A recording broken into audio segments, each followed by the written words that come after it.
If defeating socialism and protecting the Constitution are important to you, then listen.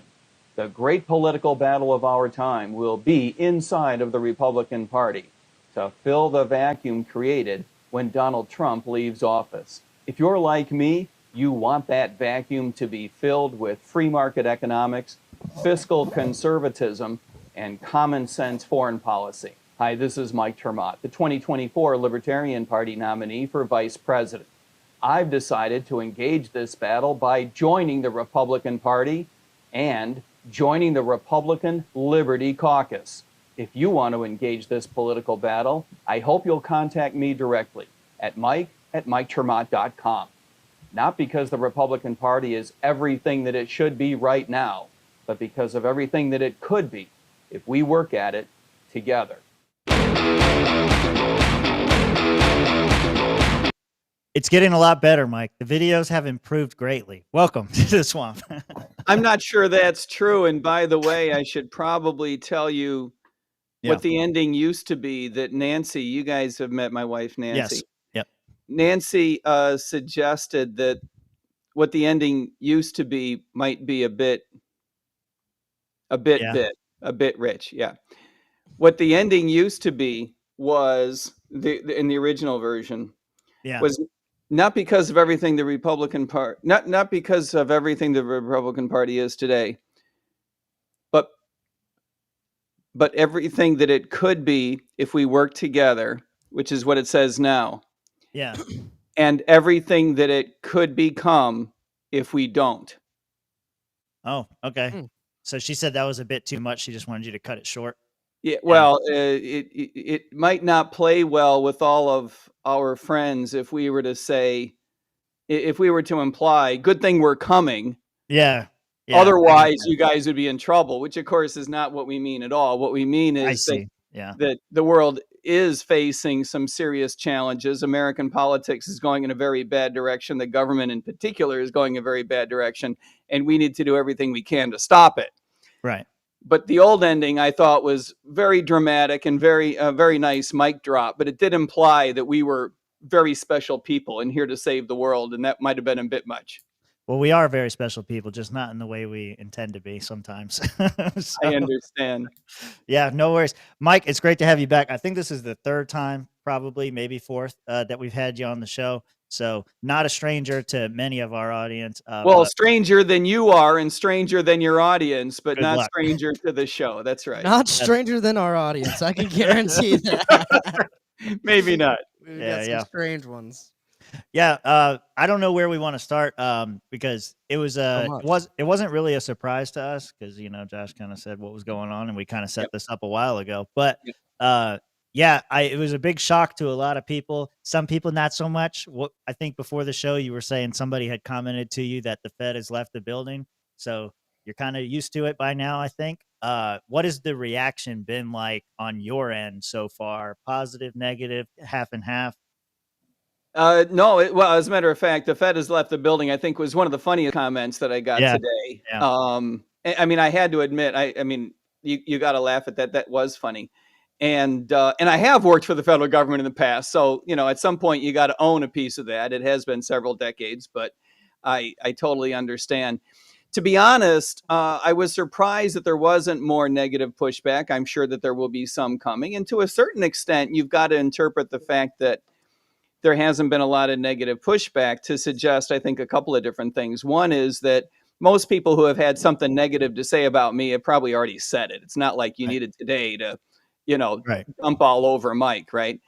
The other thing, in the context, in the vein of, you know, we all have to remember we're not all that, is that for a lot of people, this isn't all that important because I'm not all that important, right?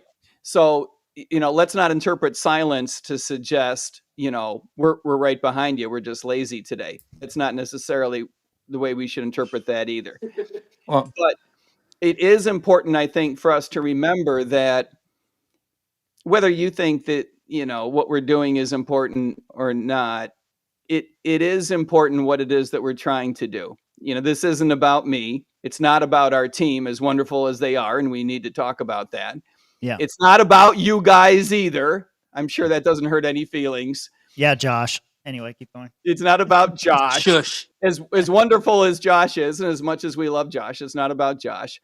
But it is about a hell of a lot of people around the United States and around the world who deserve better than to have their lives screwed up.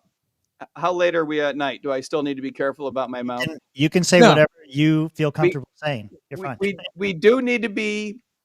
Yeah. We do need to go to bat for people who we call brothers and sisters. We say this all the time, just because they're Americans.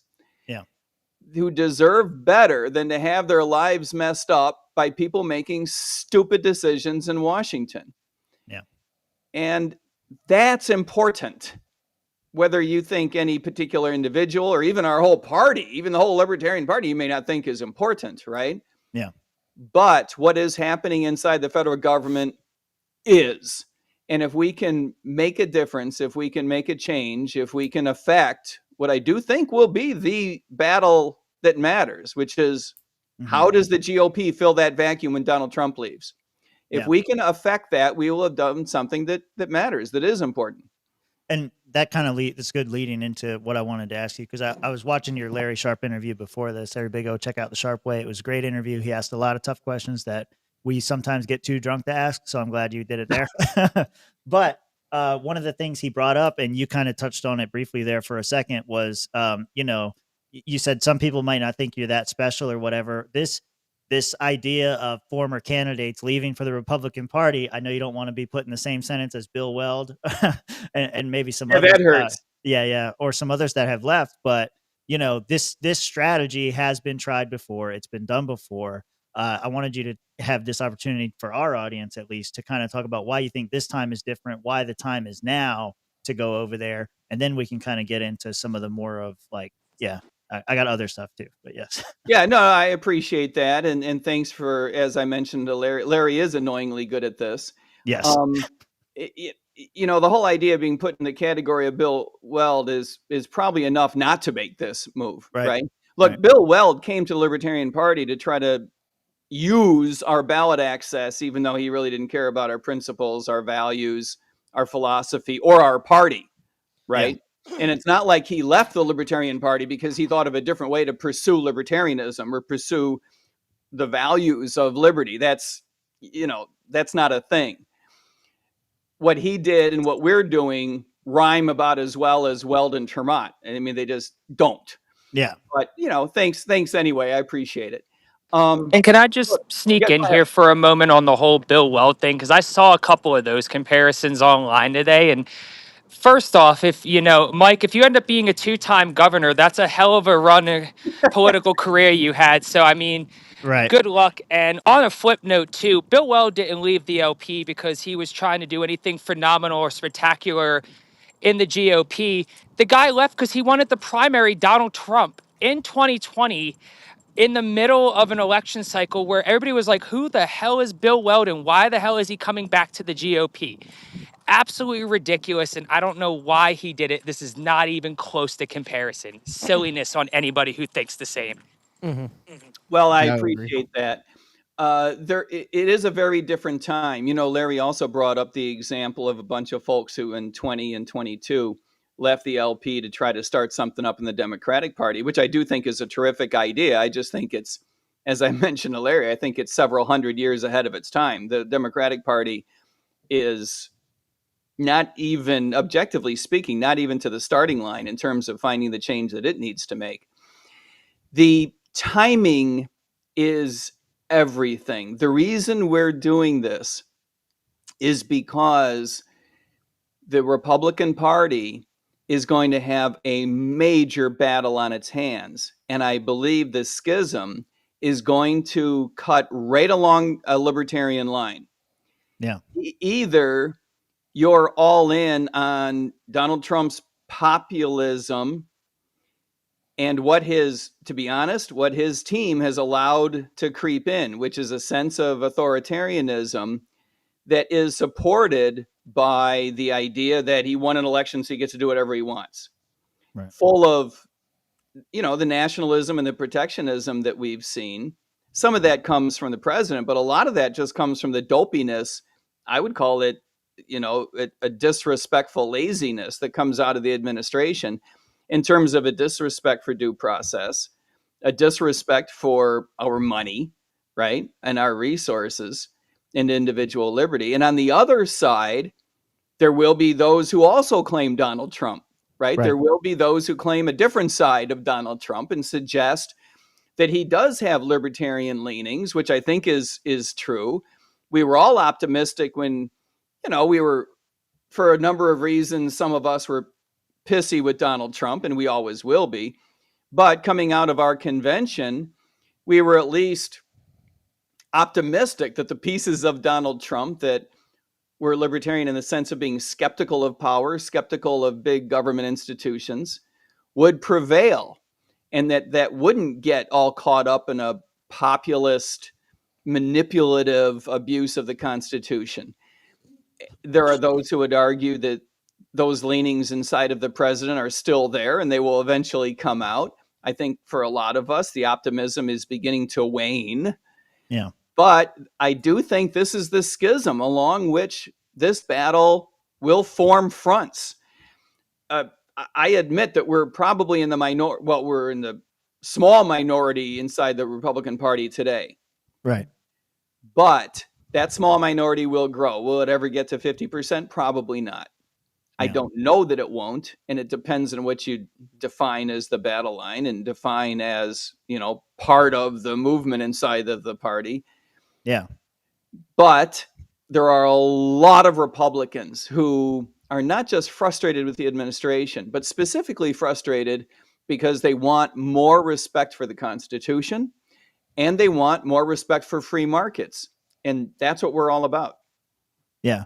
I want to talk about some of that too, like why you chose the RLC, why you think the time is now and all that kind of stuff. But I think, one of the first questions that I had in my mind about this whole thing was, what was it within the Libertarian Party that made you feel like there was no, because when you leave the party and you go join something like this, you almost have to believe that there's no hope left in this party and we got to go do something else that's more effective. And I know I'd be lying to you if I told you that I didn't feel that way from time to time. I made a video on this channel right before election night called "It's Time to Leave the Libertarian Party Behind." And I got a lot of shit for that because that was right before the votes were even counted.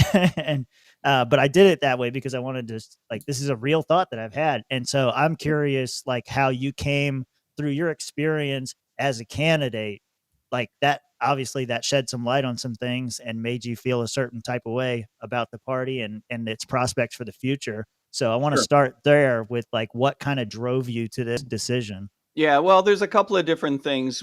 One is that when you go through a campaign, you experience things that are otherwise things you think about, things you watch, things you see others do.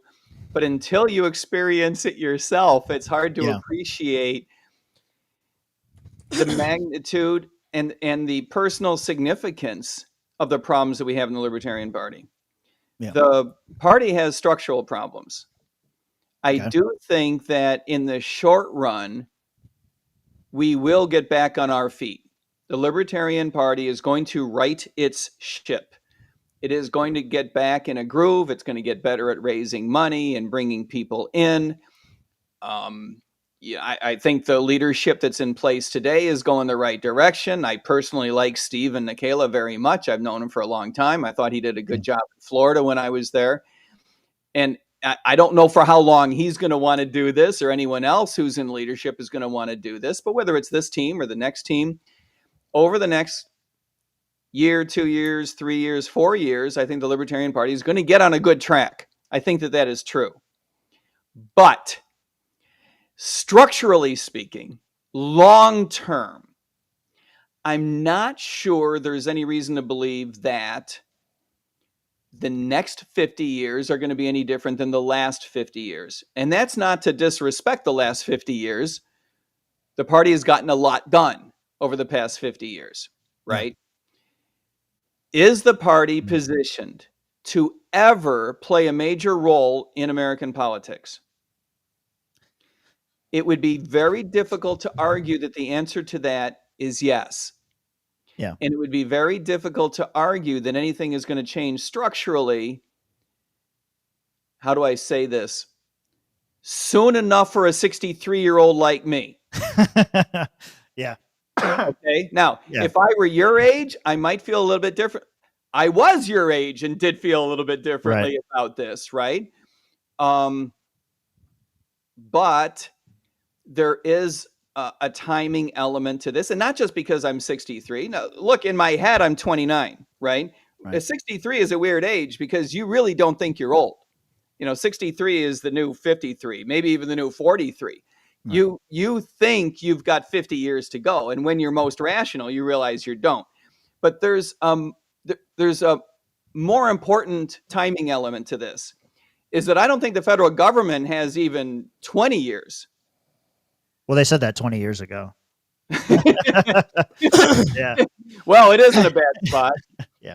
I think that if we don't have a real fundamental change in the way our government spends money, I will outlive the federal government of the United States. Right.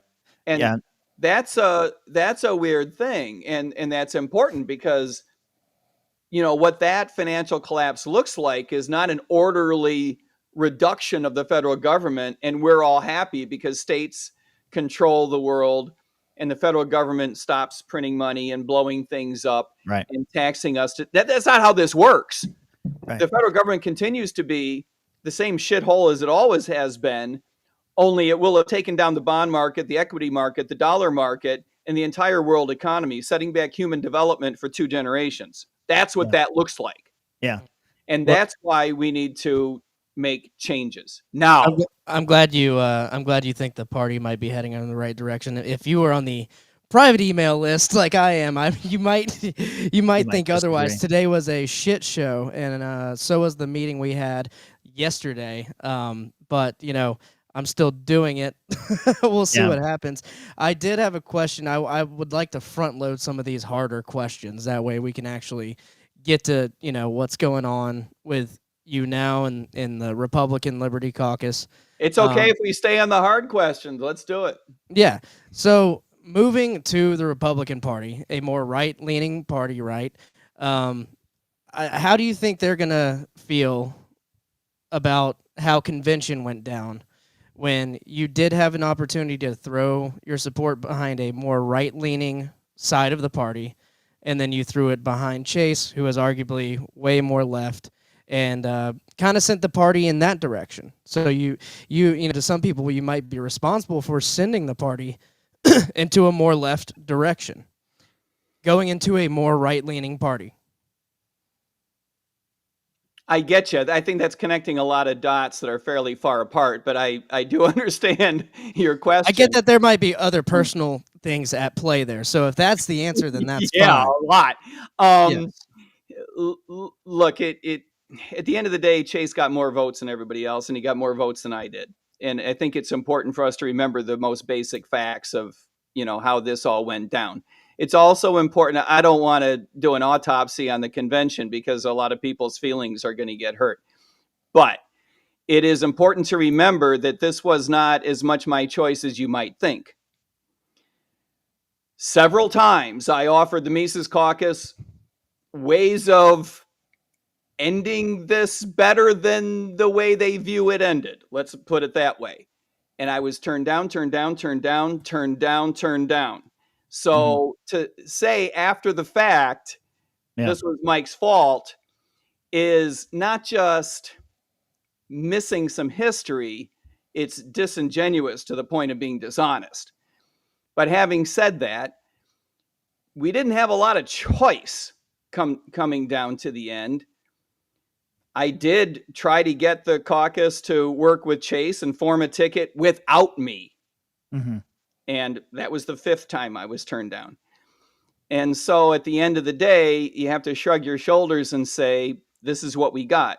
Now, the other thing that probably needs to be said, and speaking of hurting people's feelings, I think a lot of people don't want to hear that politically, however you feel about Chase, policy-wise, he's not very far left of anyone else in the party. Now, I understand a lot of people don't like Chase personally. Sure. And, maybe he said things that came out differently than you would have, came out differently than what I would have, came out differently than I did say. I'm not trying to say we're all clones of each other. I'm not trying to make Sure. that case. But objectively speaking, his policies were not very far left of anyone else's. Yeah. And so, again, I understand there are stylistic differences, but I got to be honest, if nothing else, the day after we all took that vote, right? Chase and I and our campaign director sat around the table and we tried to find the policy differences, and we didn't find many. And we were able to smooth over the ones that we did find, which were pretty small. And by the way, are not the issues that are top of mind to the American people. Like, don't we all just want to get rich and stop blowing up people around the world, which is what it's all about. So I understand, believe me, as someone who also lost, Right. I think it's important for that to be said too. I was one of the losers, okay? So, let's not suggest that Mike is in control of the world. As someone who also lost, I was disappointed too. I'm out there trying to kick Lars's ass and Rex's ass and Chase's ass, and I lost. Right. So I get it when people feel disappointed. You want your guy, you want your team, you want as much of your philosophy as you can, and you want the strategy that you want. It's just that a lot of other people don't. And at the end of the day, whether we're right or wrong, we got to eat that. Yeah. Yeah. Good answer. Yeah, I've got a bunch of questions from people in the chat, and you guys keep them coming because I'm just grabbing them and throwing them on a notepad so we can hit Mike with all your questions here coming up. The last part that I really wanted to get from you, and maybe we'll get some of it here, is okay. You don't have to convince anybody about the economics, the dire situation, the state of politics, all that kind of stuff. I think we're all in agreement on there.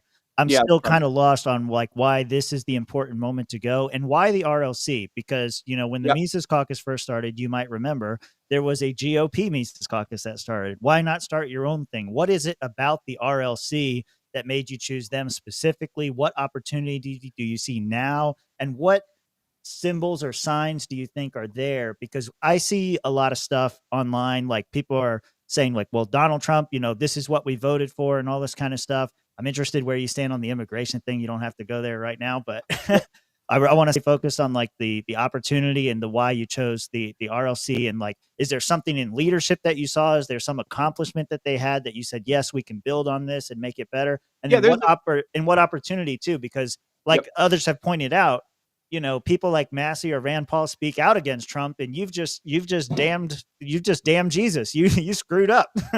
And so how do you, I don't see the opportunity. I think they're all falling for the false idol, but you tell me. I hear you, but there's nothing about anything that you said that, I'm going to say is, stupid, you're wrong. That's not the way this works, right? I'm never wrong. I'm always right. No, well, I've never been wrong. So apparently you and I have been agreeing a whole lot. That's right. Yeah. The thing that got my attention about the RLC was that they're big Rand and Massey fans, right? That's the first thing that got my attention. And looking under the cover, you see, whether it's their social media, their website, talking to people, they are, philosophically, they're simpatico with us. And that's where you have to start. If you don't start there, then, you're not going anywhere useful. They're good people. They see the world the way that we do. They see the world largely the way that I do personally, and people on our team, and we have kicked the tires. Speaking of leadership, we have met the leadership. We've met the board. We met their chairman. They're to a person, they're terrific. And not just because they've been terrific to us, which they have been. They've been very welcoming. And, like any healthy political organization, they're always looking for some more juice. And they figure if we can bring a little bit, then they're going to be happy about that. So that's all good.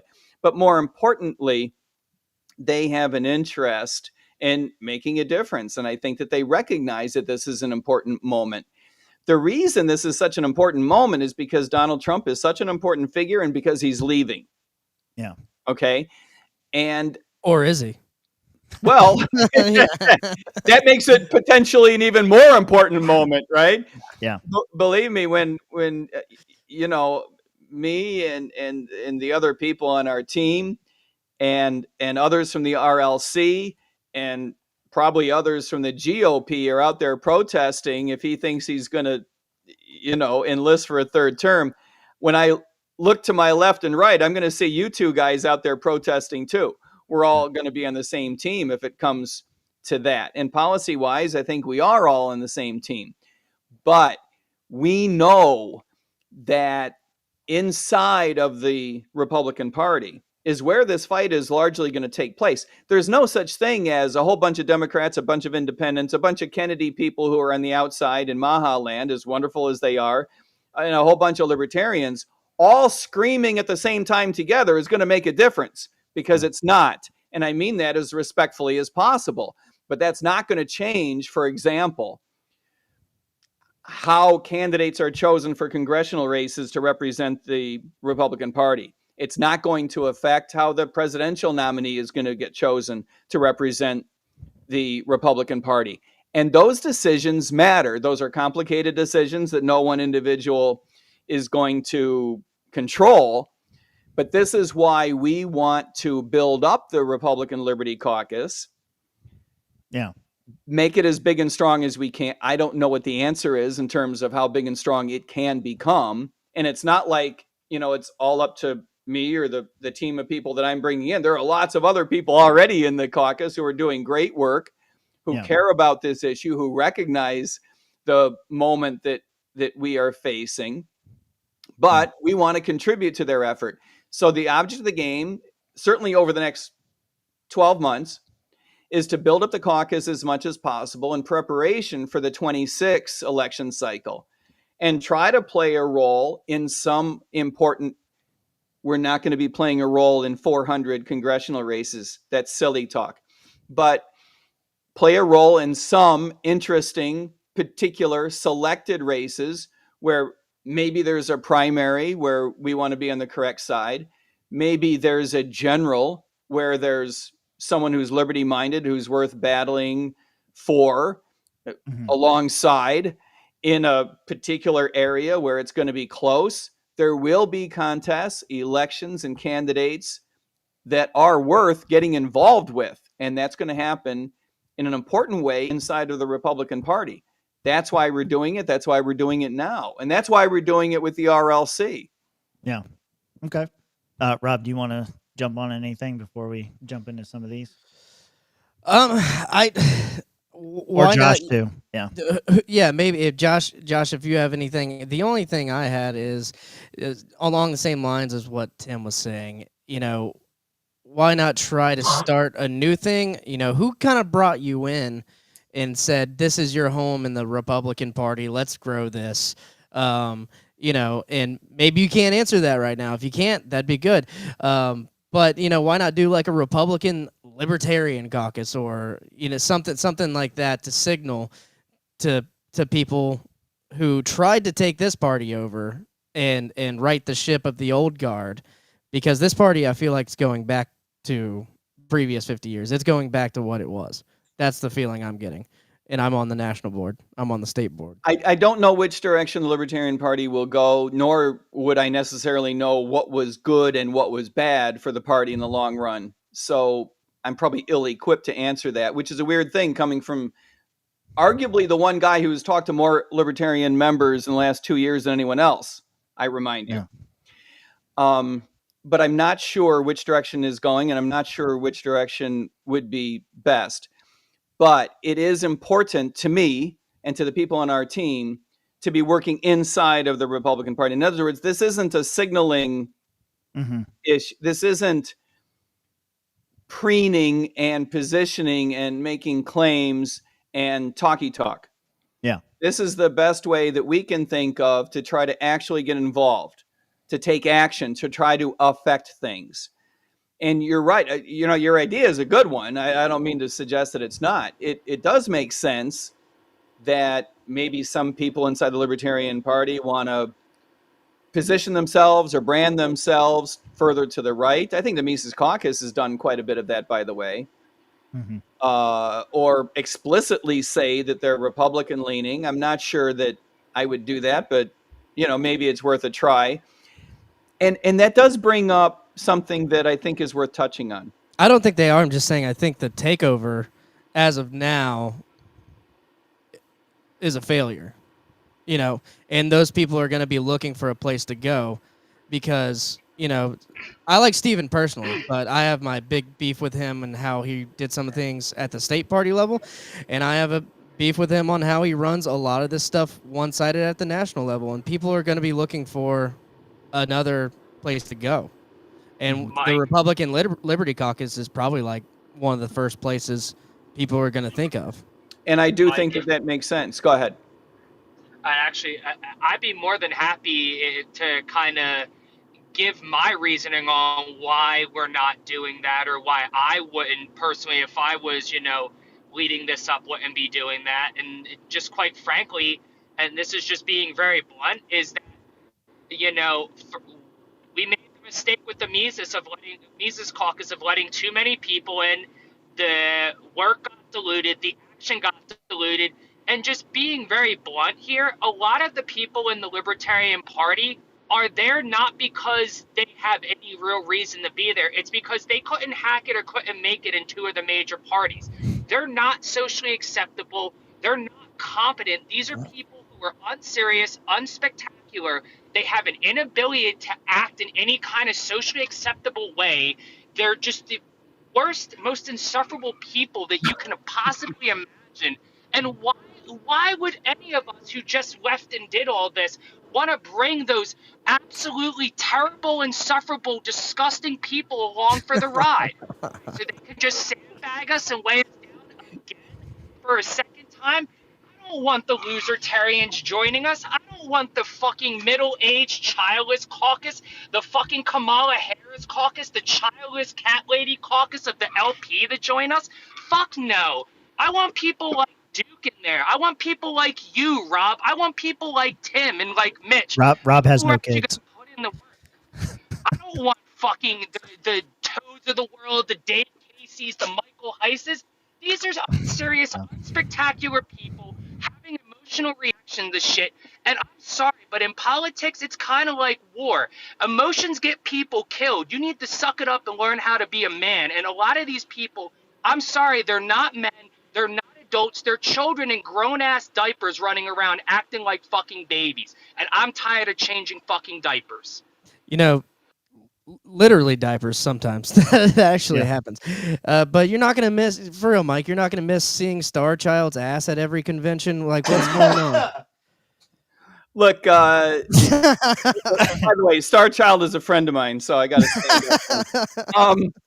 Look, he's a friend of the show too. He's a friend our friend Josh may have a strong opinion on some of these things, and that's great. I hate it when people hide their feelings, right?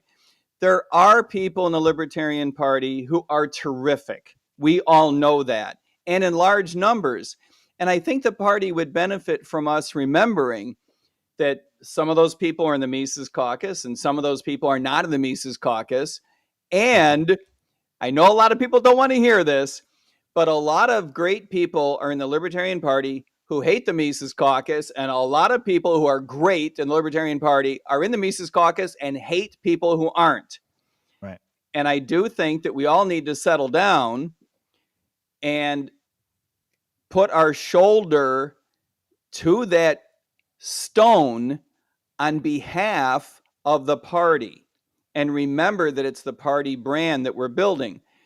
Personally, I have found that the differences in policy between the left and the right inside the Libertarian Party is just not that great. Now, maybe you wouldn't agree with me, and maybe it's because I did spend some years in the Republican Party before where I saw differences that were at least that great, arguably more, and the party, put up with that, whatever. So I think that there is a lot of work to be done in the Libertarian Party. I think that work is being done. I think that those problems will be overcome. Now, to your earlier point, are there right-leaning people inside the Libertarian Party who are so fed up with the party that they will be leaving? I don't know that, right? Yeah. If they do, And if they're serious people who want to help in politics, get involved, not just vote the right way, but, maybe pitch in. Yeah, I hope they'll reach out to me. Mike at MikeTerMaat.com, and most of y'all have my phone number. Reach out to me and we'll have a chat. We'll sign you up for the RLC and you can go to work. That would be absolutely terrific. Right. But it's also true that there may be people, whether they're inside the Libertarian Party or not, who are not all that right-leaning. Maybe they're just very, very libertarian. Maybe there are some folks who feel that they're a little bit left-leaning. That doesn't bother me. Consider the following scenario. If you're a left-leaning libertarian and for whatever reason you decide you're leaving the Libertarian Party, I'm not telling you to, but if you're frustrated, the Libertarian Party is not for you, you find yourself politically homeless. Are you going to tell that person to join the Democratic Party? Right. No. No. Yeah. In good faith, I couldn't do that to someone, right? There is no one to whom I would make that suggestion. So if they want to come into the Republican Liberty Caucus with the idea in mind of pushing libertarian values, and maybe you and I disagree on some social issues, that bothers me not. After all, we're trying to, be a group that doesn't push social issues at all.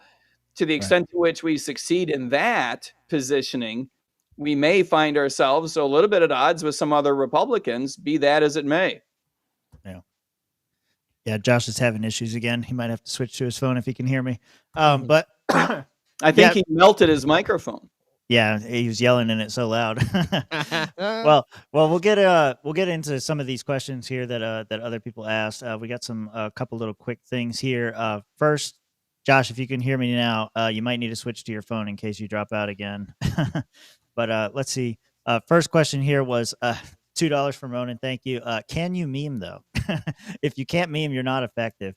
I don't know. I think you can take a joke well. Me? Yes, you. I'm my favorite joke target. Anyone who grew up my father's son knows how to take a joke. That doesn't bother me. Yeah. I'm not very good at memeing myself, but I'm fairly skilled at getting memed, and I think that comes from being a libertarian. I think it comes from being a cop, by the way. Yeah. No one with thin skin does 11 and a half on the road. Yeah. And I think it comes with politics in general. And to be honest, being a certain age, in general, you don't get to be 63 without some lumps. Yeah, we'll get into some of the other ones here. One more thing I wanted to pull up just to make sure I got it. Joey was asked, celebrating 6 months. I lost it, and it said, "Are you guys still drinking?" Me, I'm drinking. I don't know if Rob's drinking. I'm drinking swamp juice. Mike's probably not drinking. He's got a lot of interviews lined up today. Probably smart. I had to set up. I will be drinking in a little bit, but I didn't want to. I didn't want to leave because I had questions. So I do have vodka. Thanks for hanging in there with me. Yeah, here's a more serious question. How is this going to be any different than the Tea Party? Because a lot of what you're talking about is like fiscal responsibility and all that kind of stuff. And there were some early wins with the Tea Party. And now you see Marco Rubio. He don't give a shit about the debt anymore. There's plenty of people in there that came with the Tea Party wave that just kind of backslid, and now they don't represent the things that they said before. If you can get the same kind of wins, then I think that's a win in itself. But like, how is that's a good point, is that the Tea Party wasn't completely unsuccessful. I think that it's important for us to put a finger on that. That's a true thing. The other thing is that it's a more important time. I think that things are breaking along crisper lines, politically speaking, that cut in our favor. So that makes it a little bit different. In fact, I would say that if the Tea Party started today instead of when it did, which is a whole lot of years ago, they might get even more traction today than they did before, because I think that even the mainstream media is starting to pay attention to the potentiality of a financial collapse. And then the other factor is that the Tea Party was fairly focused on spending. Not to say that wasn't the most important issue. Right. I'm with you, but we're going to be able to develop battle lines also in terms of civil liberties, also in terms of foreign policy, that are going to allow us to attract a lot of folks and hopefully give us a little bit more staying power. Right. Okay. Yeah, that's good. I I hope it is at least as successful as the Tea Party was. From your lips to God's ears. Yeah, that's right. Here's another question. So there's a guy, I don't know if you've seen him in your other shows or not. Some dude, he's very focused on your money. And so I'll try to rephrase this question in another way, because I think he's just trying to get some shade. But anyway, how did you pay back your $150,000 mortgage? Blah blah blah. The way I would sum up this question in a different way is you spent a lot of money on this campaign. As far as I know, you're retired, right? Yep. Where's it coming from? How do you feel about that? A lot of people, not me. A lot of people might say that you are fed and you're being paid by the government to infiltrate the Libertarian Party, and now you're collecting checks to join the GOP and siphon off the true resistance. And there's different ways you can spin this or whatever. But yeah, a lot of his questions had to do with money, so I wanted to give him his due. Well, the way you phrased it, honestly, I think that whole series of questions is beneath you. I don't even know what to say about that. I spent a lot of money. Yeah, I want to know, for me personally. I sold, I had to sell money that had been set away for my retirement to take care of the mortgage. All of the money that I made by selling my house in Florida, I burned through, and I never recovered it from fundraising. Yeah. Some of it, and those of you who made donations, for that I'm enormously grateful, because it did matter. Yeah. But yeah, it was personally financially challenging. I don't know what else to say about it. If somebody wanted to throw in money, that's fine. The federal government is neither allowed nor does it. Yeah. Nor is there some weird rich person out there helping me out. That's not a thing that has happened. I would not mind bumping into such a person, but that hasn't happened yet. So you're for sale, is what you're saying. Everybody's got a price for the $1 million man. We will be in a fundraising mode next year, and if someone wants to help out, we will allow them the opportunity to do so. Rob, I know you really want to jump in with Saddam Hussein here, but I got like 3 more. Hurry up. No? Hurry up. I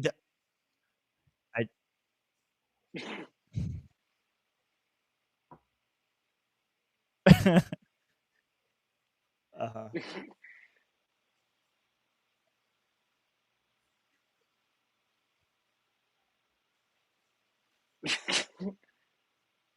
Yeah, uh-huh. Uh-huh.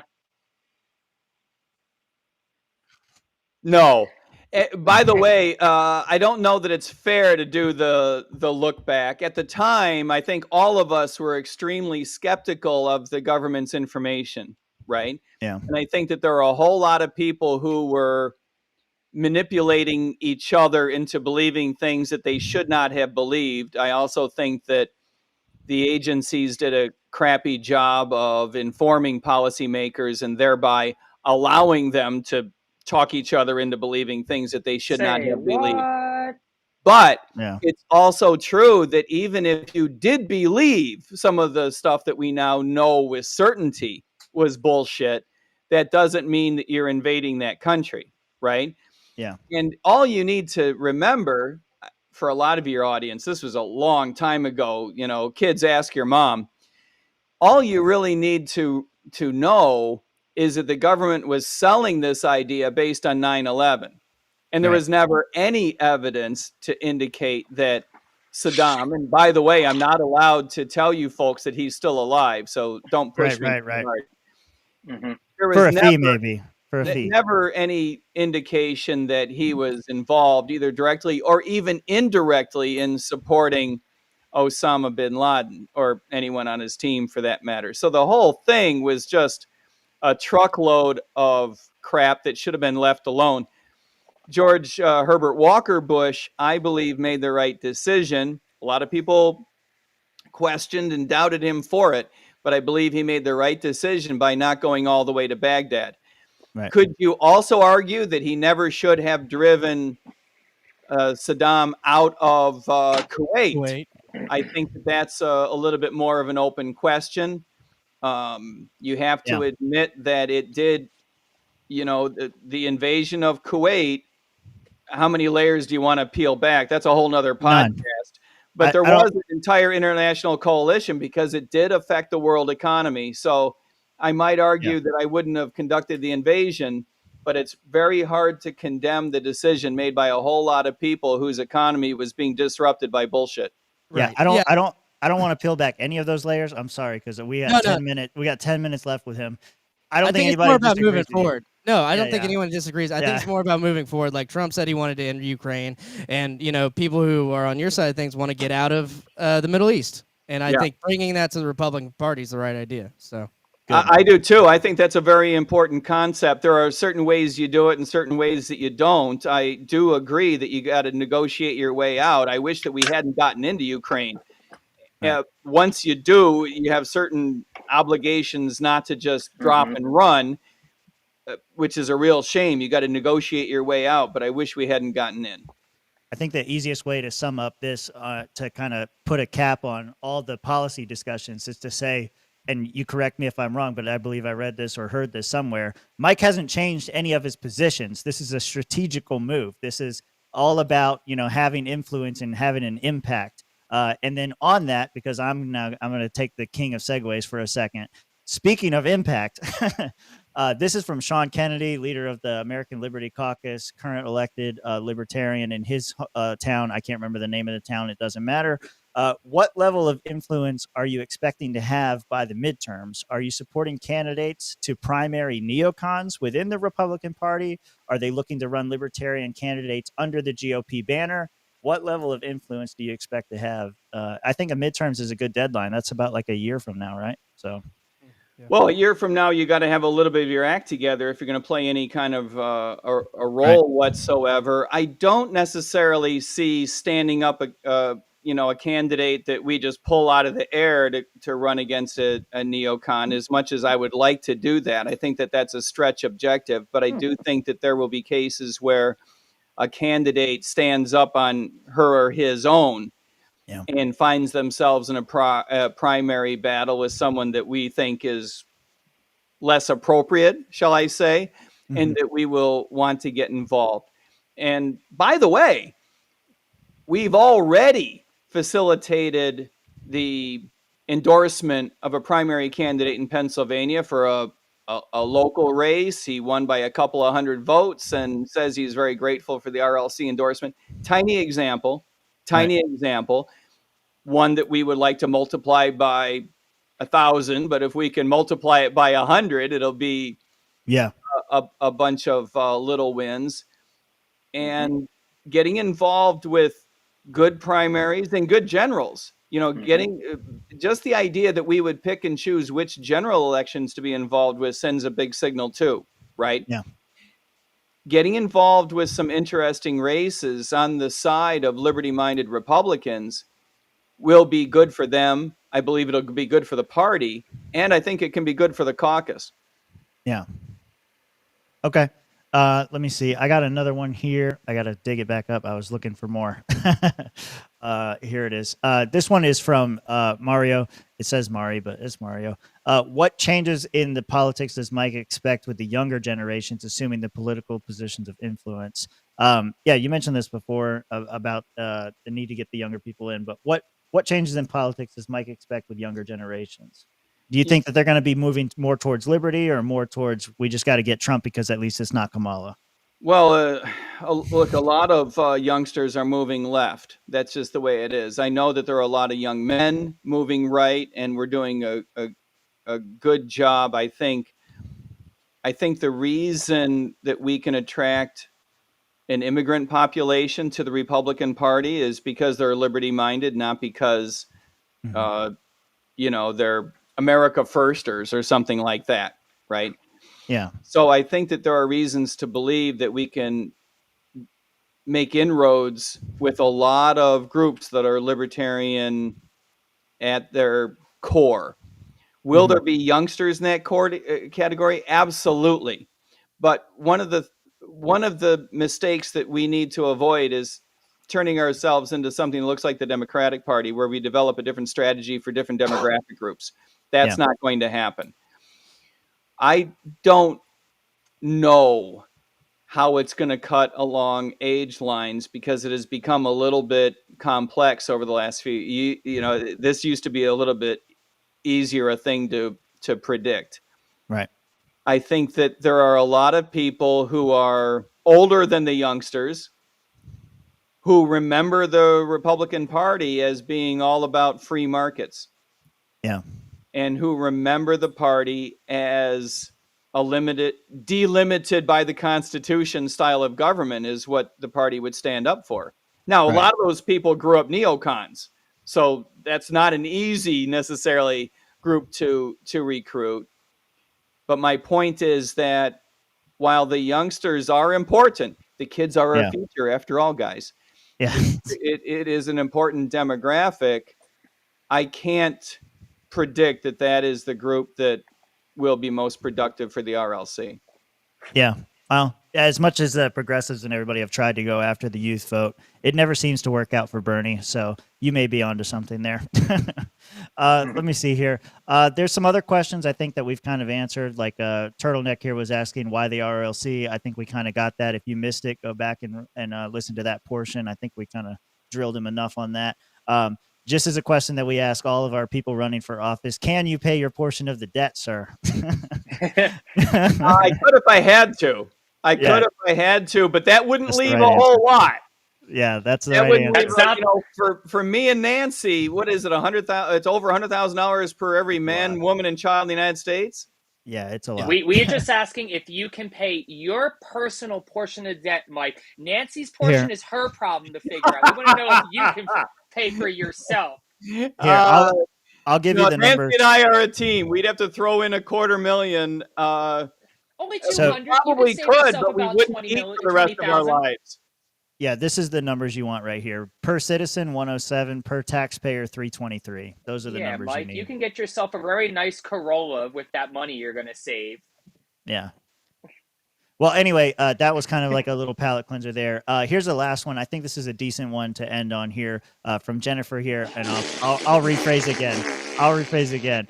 Hang on. Let me do my thing, okay? My personal opinion. Nobody else's. My personal opinion. I joined the RLC. I couldn't help myself. Listen, I get impulsive will you let me do what I do? Okay. I joined the RLC back in November after being on Rec's campaign. Did Mike ter Maat ever apologize to Rec? The way that I would look at this question, there was a lot of beef. For making him eat that gummy, Mike. You know you made him eat that gummy. What I wanted to take from this question is there was a lot of beef between you and a lot of people within the Libertarian Party, Rec being one of them, right? So what is your, how do you perceive that now? Have you guys squashed that beef? Is everybody cool now? Or are you just, fuck them, we're moving on? I think that we're fairly cool. I won't hide the fact that I have been a Rec fan for a long, long time, and I probably in many ways always will be. I'm not going to hide that fact just to make people feel good. If there is someone out there that thinks that I or anyone else owes Rec an apology, you're dealing with a fact base that is not correct. Now, in my view, there are people inside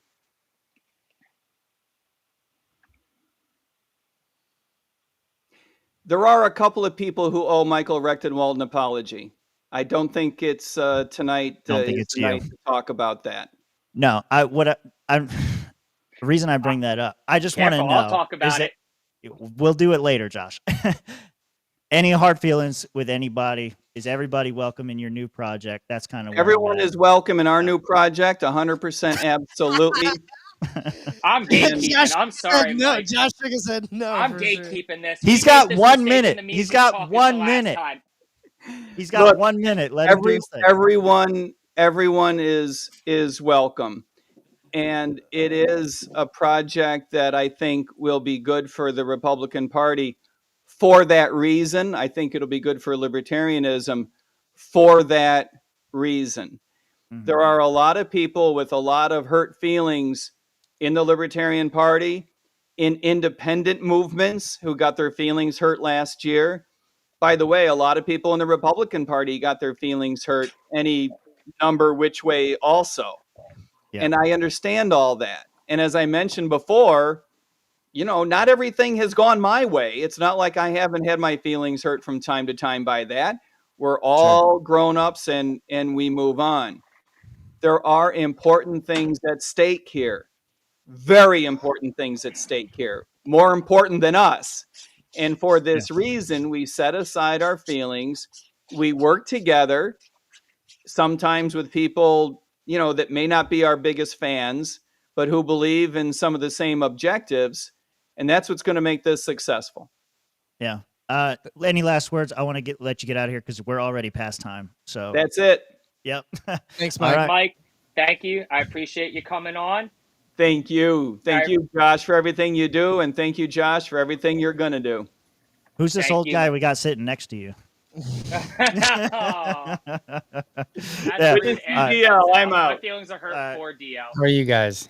But I'm sorry, before we move along here, I just wanted to real quick here, for all the butt hurt that's out there, I got y'all some peanut and cream that you can put on that butt hurt so you can, heal that sore ass of y'all out there, you fucking I thought that was a vagina grinder. holes. I thought that was a grinder the way you Oh, did it. no, that's the butt cream for the babies out there that got the diaper rash because they're big fucking whiny hoes.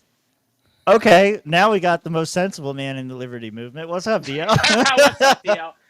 That was a heck of an intro. Yeah, no. Hey, here's DL. Less and some sensible butt than cream. Josh Halofka for sure. 100% less sensible than Josh Halofka, or 100% That more was- sensible. I'm 100% less sensible than DL over here. That was Josh's fault. I was gonna ask why you didn't buy the LPF and have the dad convention when we bought it and had the swamp convention. Oh, Yeah. I think the It's dad my fault. convention is next year, though. I think we all need to grow up a little bit. Yeah. I obviously I didn't go. I'm sure you guys all are aware. Of course. But We're I all was there, DL. We were it was missing you. right. It was funny because I was trying to plan like a somewhat of a vacation. I have some friends that live in Orlando, and I've known them for like 15 years, 20 years or something like that. I was like, hey, we haven't hung out in a while. And I'm like, and at first I was like, hey, I'm going to come down to Daytona and maybe I, find a way to kind of come down, further to Orlando. And then, we'll hang out and, maybe I'll make it a vacation or something, and I was like, maybe I'll just only go for like one day. And the reason that I was saying like initially one day is because my wife would always get frustrated because I'm like, hey, do you want to go to Orlando? And she's like, on a vacation? I'm like, no, there's a libertarian event. She's like, oh. Got to stay away. Yeah. And she doesn't care about politics, right? But I mean, she supports me, but she doesn't care about politics. And so I was like, all right, maybe this time, instead of hogging up the vacation with libertarian stuff, I'll just make a quick visit, because I wasn't seeking any leadership positions. I was kind of backing out.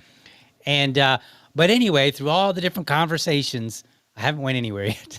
Yeah. You're still here. But I am actually going to go this weekend and visit with him.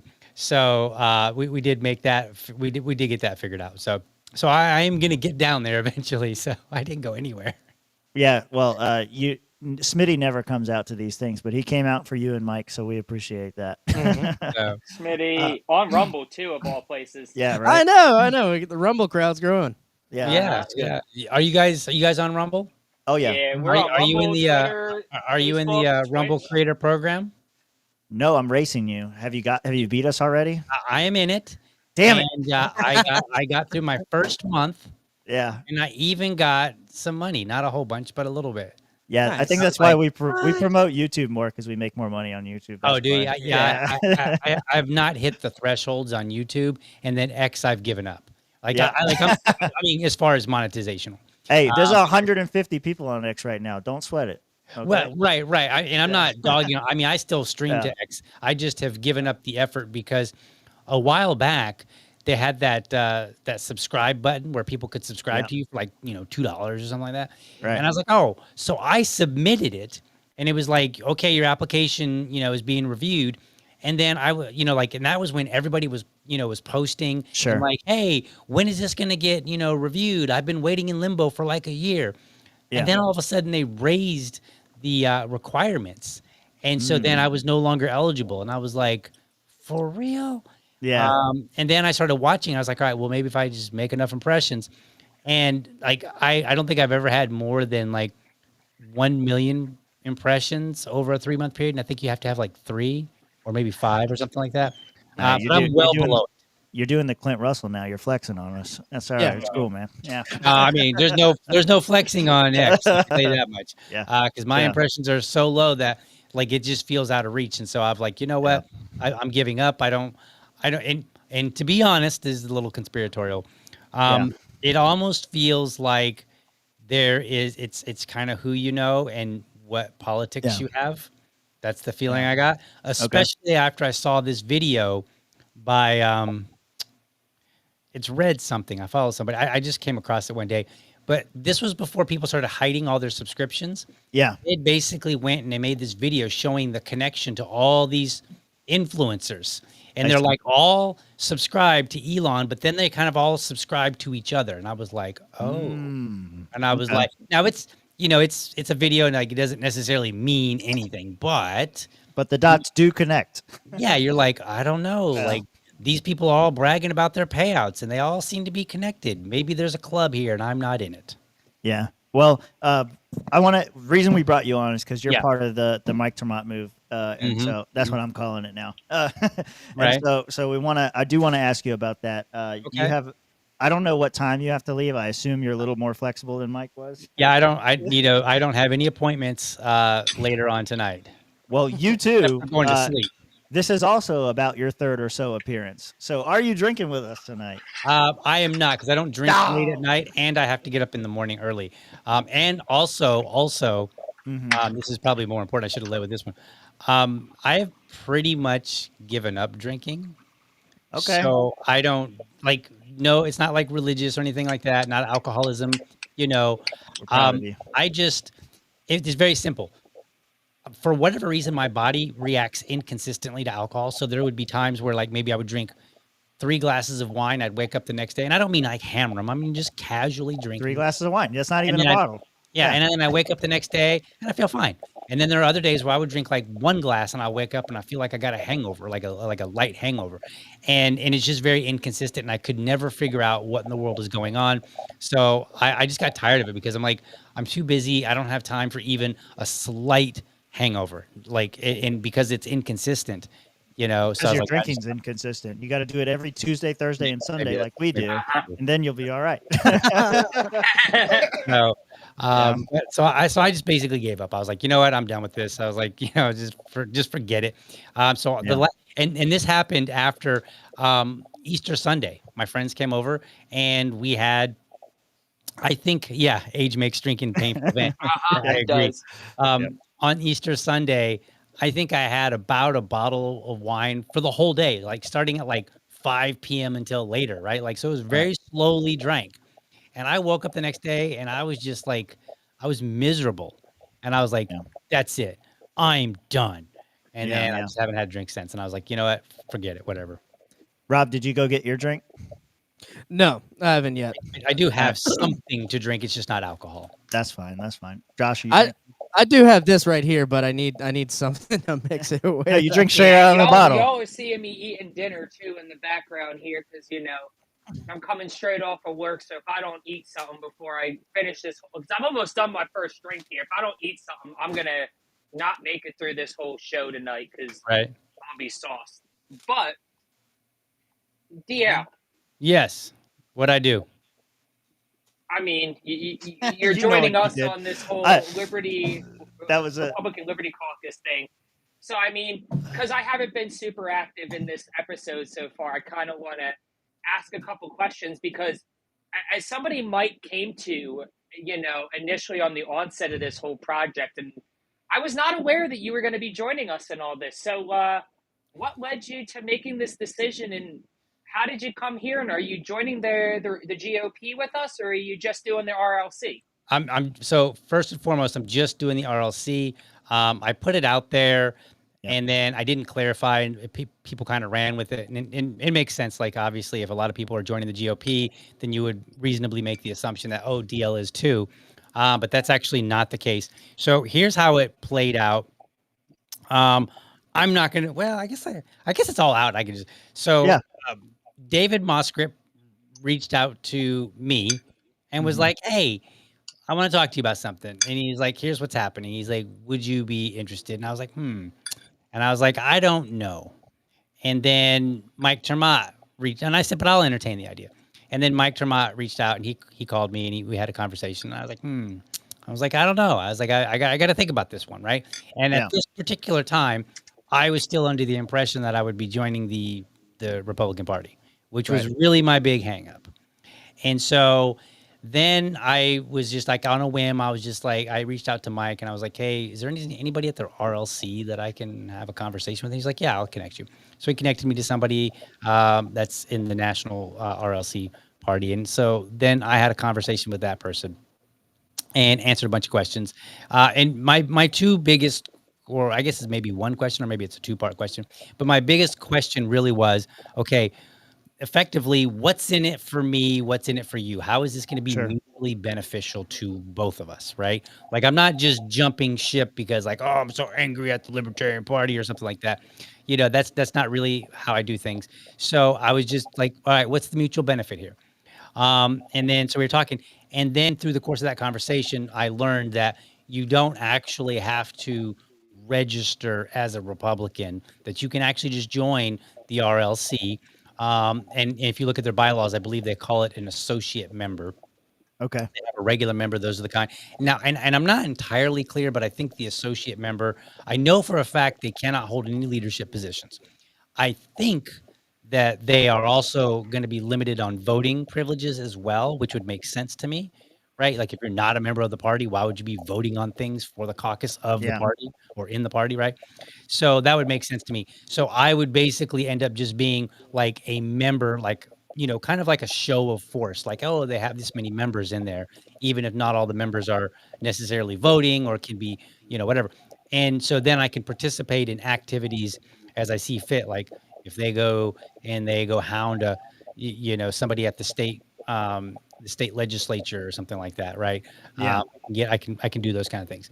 So that's how it played out, and it actually played out over a couple of weeks. And I really only made my final decision. I think it was like last Thursday. I think is what it was. It was like, all right, let's go ahead and do this because I can be, I can retain my Libertarian membership. Now you're probably going to ask, like, okay, why would you retain your Libertarian membership? You have no idea what I'm thinking. I'm thinking that being a libertarian in the GOP RLC caucus is basically like being a black person in the founding of the country. You can't own property, and your vote only counts 3/5 as much. Is that about right?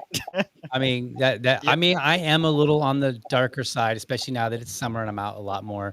So I mean, you know, I kind of get it. It's fair. That's what I was thinking. Yeah. All right. So, well, okay. So, my name is now Toby. That's right. So, Toby. Damn. Yeah. Sorry. Well, you're getting a double dip a little bit too. Sorry to cut you off, Dia, but you are getting a double dip. So you're going to get to influence both parties, kind of. Right. And so here's my rationale for even bothering with this whole thing. I think that the Libertarian Party right now, I think it's a good vehicle. Like it has potential, but right now it is in disarray and it needs a lot of work. It needs a lot of love, and they won't like hearing this, but it might need some people removed. Like, and I don't know under what circumstances they could reasonably do that. But who would you remove? So don't start. I don't like when I say that. What I'm saying for other people, they'll say I don't like this person because they're a bigot or they're this or they're a communist or whatever term that they want to use. I don't look at it that way. I just look at it like, are you participating in a way that is moving things forward and advancing the party, or are you busy just causing strife and obstruction?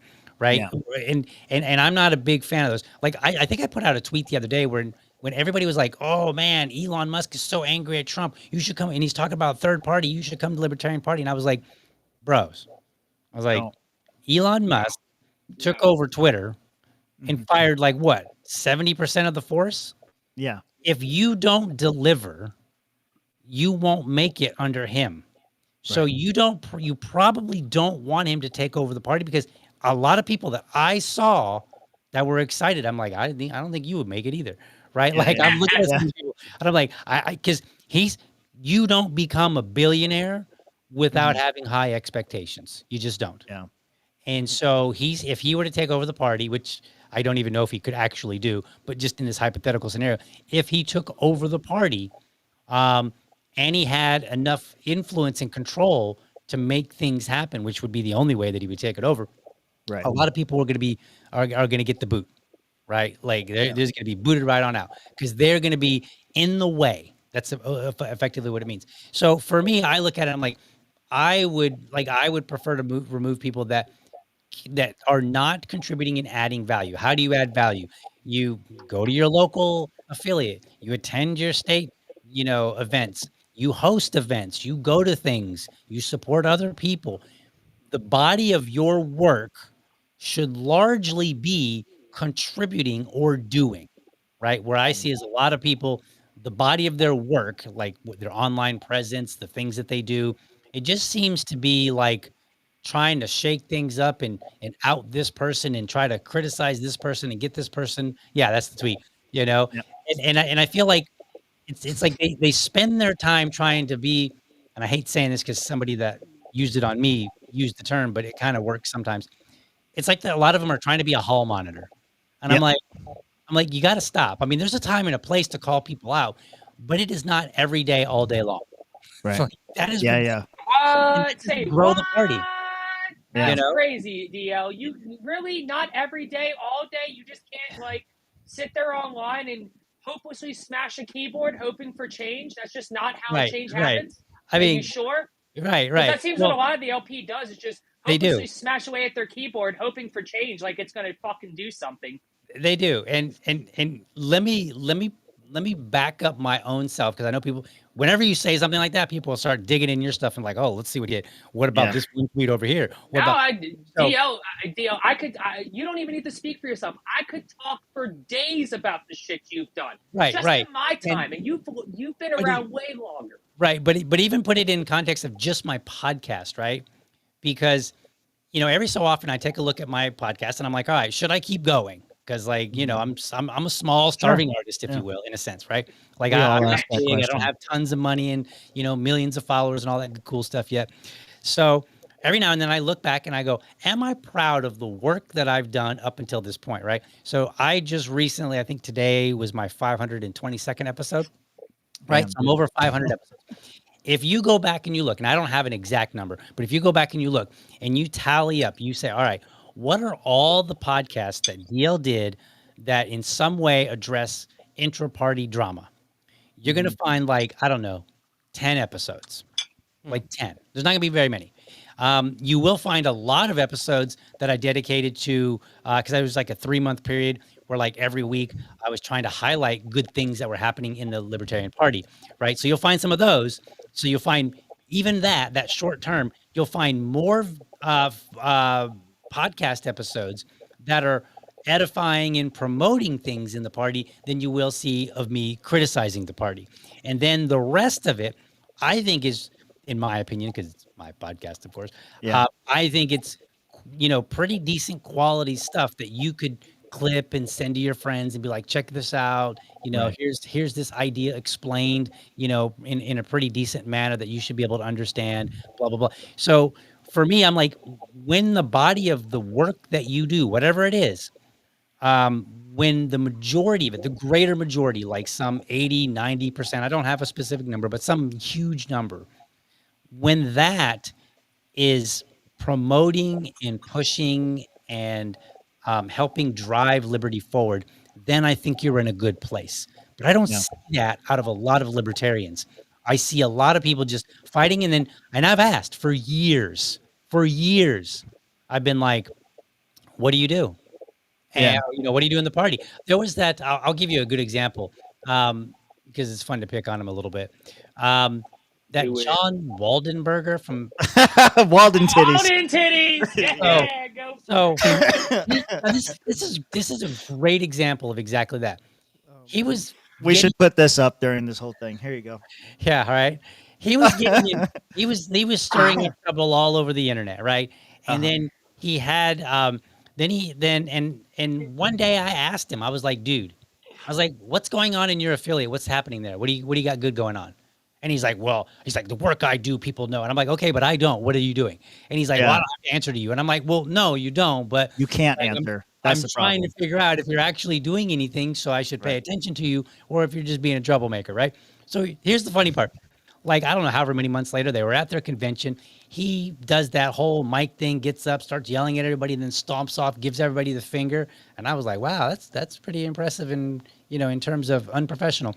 It was fun. In his little speech, he's like, I was running for office. And I was like, you was running for office? And I was like, why the hell you ain't say that when I asked you? Like, if I ask you, what are you doing? And you are running for office, that should be the first thing out of your mouth. I'm running for office. Right. Tell you about it? Whatever. So I'm like, excuse me, I have to take a drink of water. No, that's fine. Yeah, we'll all take a drink for DL. There you go. Cheers.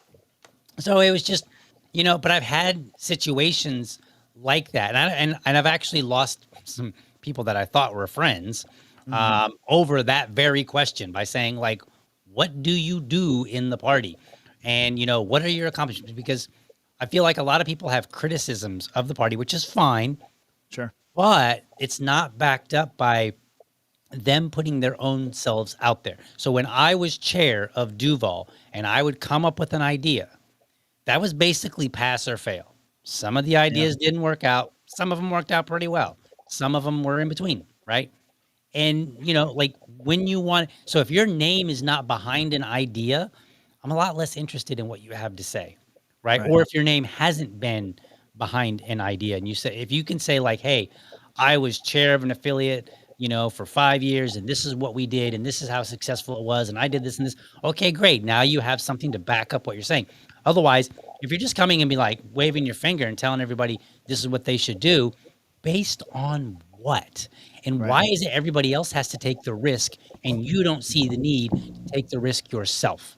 So, I see so much of that. So let me bring this back to the conversation at hand. So I see so much of that. I just got frustrated and I was like, you know what? I need a break from the party because one, I needed a legitimate break because I was I was an officer in the party for my affiliate since late 2019. Right. So I'm like, and I think I started even earlier than that. So it might've been, maybe it was 2017. It might've been 2017, but it was quite a while. 5, 6, 7 years, something like that. I was an officer and I'm like, look, I'm just tired. I need a break, guys. Like I'm starting to slip. I'm not doing as well as I used to. And that's not fair to other people. So I was like, on one hand, I needed a break. On the other hand, it was really frustrating because I just felt like there are so many people that could be doing so much more than they are. But they're spending their time arguing and fighting and bickering about this and that. And I'm just like, like sometimes it's hard to find like, what are people doing that's good, because I would ask people, I'm like, hey, what's going on? And like, people would be like, and it's hard to get answers out of people. And I'm like, this is crazy. So for me, part of this move and part of the reason that I'm kind of staying in both lanes is, I think that the LP needs some work. I'm not ready to abandon it just yet. I am still wholeheartedly a libertarian. But also on the other hand, there was a good argument about, hey, Trump is leaving and he's pretty much defined the Republican Party. But when he leaves, there will be a vacuum because, look, let's just be honest. There ain't nobody like Trump that's stepping up anytime soon. Okay? None of his kids, anybody. No. Right. So what happens when he leaves that, there's going to be a big, huge void because there's not somebody that can come in right behind him and do the things that he did, right or wrong, whatever the case is, right? There just isn't somebody.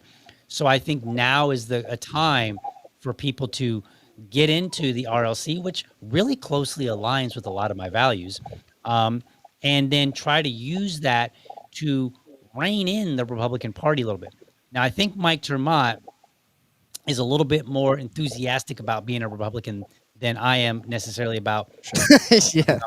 And I don't mean that to knock the RLC or the Republicans. Well, right? Wouldn't you, if you were a former cop, like half of the party in the Libertarian was like, you're a former cop, fuck you. And then the Republicans are like, thank you for your service. Like, thank you. Yeah, true. Yeah, right? Like, why wouldn't he go? And that's the other thing. Like, and hopefully you guys weren't part of that first half there. But I think a lot of that criticism Sometimes. was wrong, right? Like it's Yeah. fine. It's fine to make fun of somebody, and I get that. But I mean, like at a certain point, like The MC was too harsh on it, and it cost them See, his we're collectivists. it cost them his endorsement. Like quite literally cost them the endorsement. So I'm literally like, don't understand libertarian values of anti-collectivism. It's crazy. Right. And I look at it and I say, you know, regarding Mike ter Maat and being a former police officer, I'm like, look, most of y'all in the party need to shut the F up, because a lot of you were neocons, right? Everybody started and somewhere. So if you ever voted for a war or supported a war in the past, you have no room to really criticize Mike ter Maat for being a cop, because your vote, your support contributed to the deaths of innocent people in masses. DL, right? I'll even go Just further saying. out on a limb. If you were ever a veteran, shut the fuck up. Yes. If you were ever employed in any type of governmental role, shut the fuck up. Right. If you took loans from the state You were on food or the stamps, federal shut government up. to go to college, shut the fuck up. If you got any type of social welfare, shut the fuck up. If you cashed those Donald Trump or those Joe Biden checks during the pandemic, shut the fuck up, you fucking idiot losers. Yeah. No, I agree. And you know, and that's not to say like, because like it's like everybody has a past, they have a history, and I want to know more about where are you now, right now. If Mike ter Maat had some, you know, a whole bunch of ideas that he carried over that he hasn't let go of, okay, well then maybe you need to stay within the ranks and you don't need to be in leadership just yet, right? Like maybe you just haven't quite come around, because I get it. A lot of people come over and they haven't shaken off their old self just yet. So, you know, for me, I looked at it and I said, so going back again to where we were, the RLC and I'm whatnot. sorry, you got me on this one, DL. If you receive mail, shut the fuck up. You're goddamn right. You receive mail. If you use the goddamn post office, shut That's your too funny. up. You're a So I think the Republican Party is, you know, like the Democrat Party is in total disarray. Like I don't even like that. I'm not even sure. They may be more dysfunctional than the Libertarian. Well, DL, they deported all of them. They can't just be in the have more party money. anymore. Like the Democrats have more money, but they may be more dysfunctional. They couldn't even figure out their officers. Like, wait a minute, we voted a white guy. No, we got to undo that. Like that was crazy. But so I think when Trump leaves, there's going to be a big fight, and I think that would be the time, if there's ever a time, for people to help push more liberty Republicans. Now, when I say that, I think Mike is more enthusiastic. I think he looks at it as, and maybe I'm wrong. I think he looks at it more like, hey, we're gonna make some big changes in the party, or we're gonna be able to. Like, there's an opportunity. I'm looking at it slightly different, and I say, all I'm hoping to do is maybe rein in the Republican Party from where they are now, so that they're not as bad, to hopefully give the LP a more fighting chance. Because the way that I see the two-party system going right now, it's getting worse and worse and worse. And we are basically, as the Libertarian Party, we're trailing further and further behind, partly because of us, partly because of the system that we have to work in, partly because you have these two big monoliths that are basically playing games with each other. But like one will implement legislation and the next one will, you know, the other one will complain about it, but then they'll go and use it and then solidify it and everything else. Right. So they don't really undo anything. They just keep working off of each other and griping along the way and pretending like they're angry.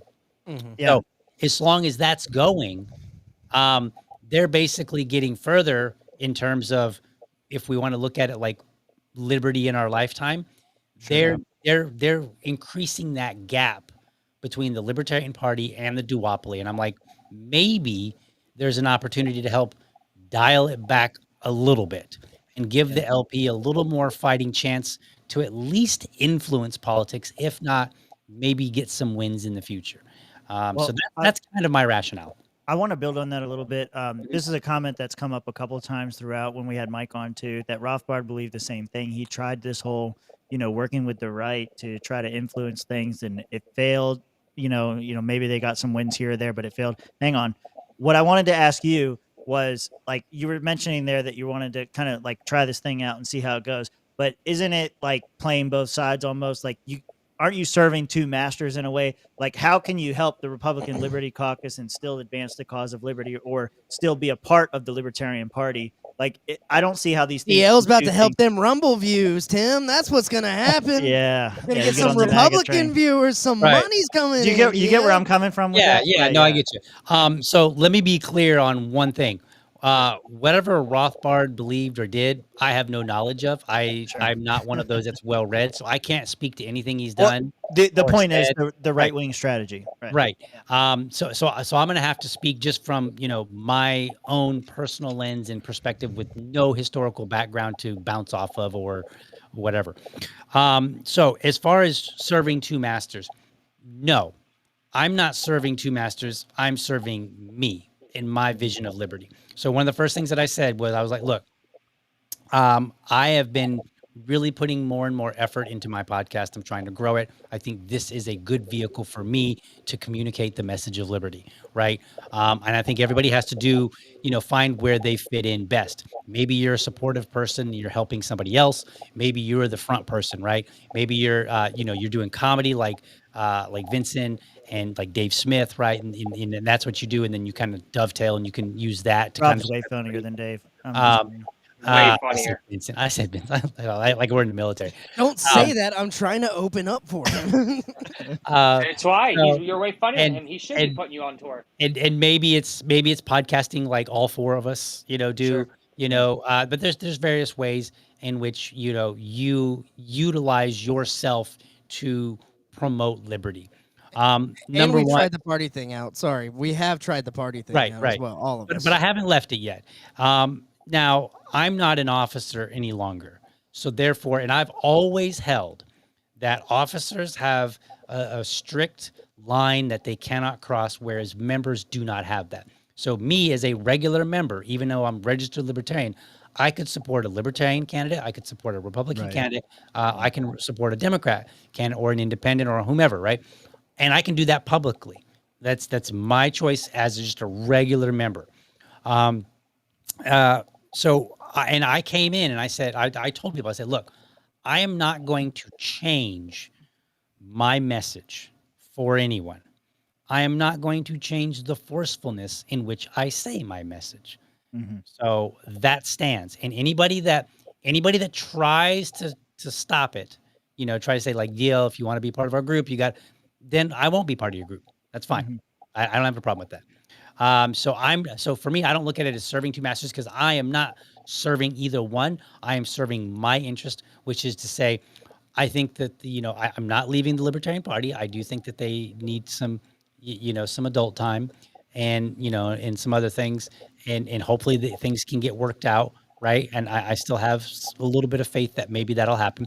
But I also look at it and I say, okay, but this party over here, they're definitely wayward from what I remember, right? Like if you go back to like the Bush days, like it was way different. At least, if nothing else, at least in they kicked the Bushes out.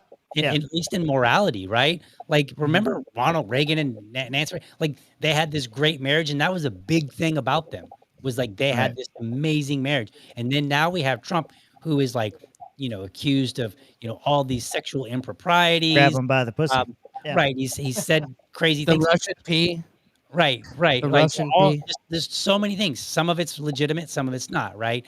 And but the Republicans didn't care.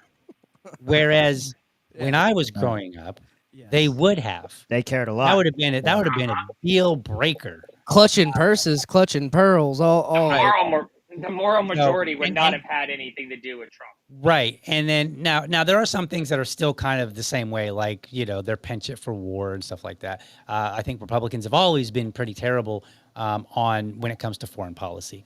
So the other reason I don't think it's serving two masters is because when I look at the values that the RLC puts out, and then the values that the Libertarian Party puts out in general, I mean, there are some differences here and there, that I'm largely aligned with both of them. So I don't think I don't think I'm out of line. The only differences that are going to come would probably be in, supporting a particular candidate, which, somebody asked me online, they were like, well, isn't there a requirement that you have to support their candidate? And I said, from reading the bylaws, no, there's not that I'm aware of. Right. And if there becomes one, then I will bow out. But again, I'm also a regular member. Now, if I wanted you're a 3/5 member. Right. Yeah. If I wanted to be in Tim, he's never gonna come on if you keep treating him like this. Come on, man. If I want to be a bona fide white male who owns land, see, okay, then I could join the Republican Party formally, right? But if I just want to be a 3/5 slave, right, which most people get wrong anyway, right? Because there was a compromise, blah blah blah. We're not going to get into all this. Yeah, I'm not uncomfortable. I don't own land either. That's fine. If I wanted to be a 3/5 slave, then I could just stay a regular member, right? Well, so that's why. That's to use that analogy and be slightly humorous and not be so serious. That's right. Yeah, we gotta have fun. We're in the swamp. Right. Okay. I'm a Native American, so they wouldn't have me anyway. Yeah, no ginger's a Native American. Show me a Native American ginger. I'll go back. We'll show you. All right. Hey, so on that, I want to bounce off that though, because this is a hypothetical that I didn't get to ask Mike, but I'll ask you since you're here. Let's say, in Duval County, the RLC supports a specific candidate, but the Libertarian Party of Duval County has their own candidate, and you happen to agree with him just a little bit more. But the RLC candidate actually has a chance of winning. Who do you support? So I have no bones about saying I would be willing to support either one over the other. No, I'm asking you to pick one. I gave you the scenario. Right. So if I think that the Libertarian candidate is the better candidate, they more align with me, right? That's how I vote. I vote based on, does this candidate align with me? If that person aligns with me, then I'm gonna give them their support, right? If the Republican more closely aligns with me, then I would give them that support, right? That's what I would do as I guess you can call me a free agent right now. Sure. Free agent. But you can't vote in the primary if you maintain the libertarian status. I could support through my podcast if I want. I could put a sign out in my yard. I could talk highly about them. Give them money. I could retweet all their stuff, whatever. There's other ways that you can support. And then at the end of the day, when it comes to the poll, when I go to the poll, I can actually vote for said candidate. So that's where I would stand. And I know it sounds kind of like people that have been paying attention to me, they might be like, whoa, dude, you've been like preaching against that. And I've been preaching against that for officers and leadership. That's who while you were I a am leader not in the that party anymore, right? Yeah. Because I have voted. I have voted for Democrats and for Republicans in the past.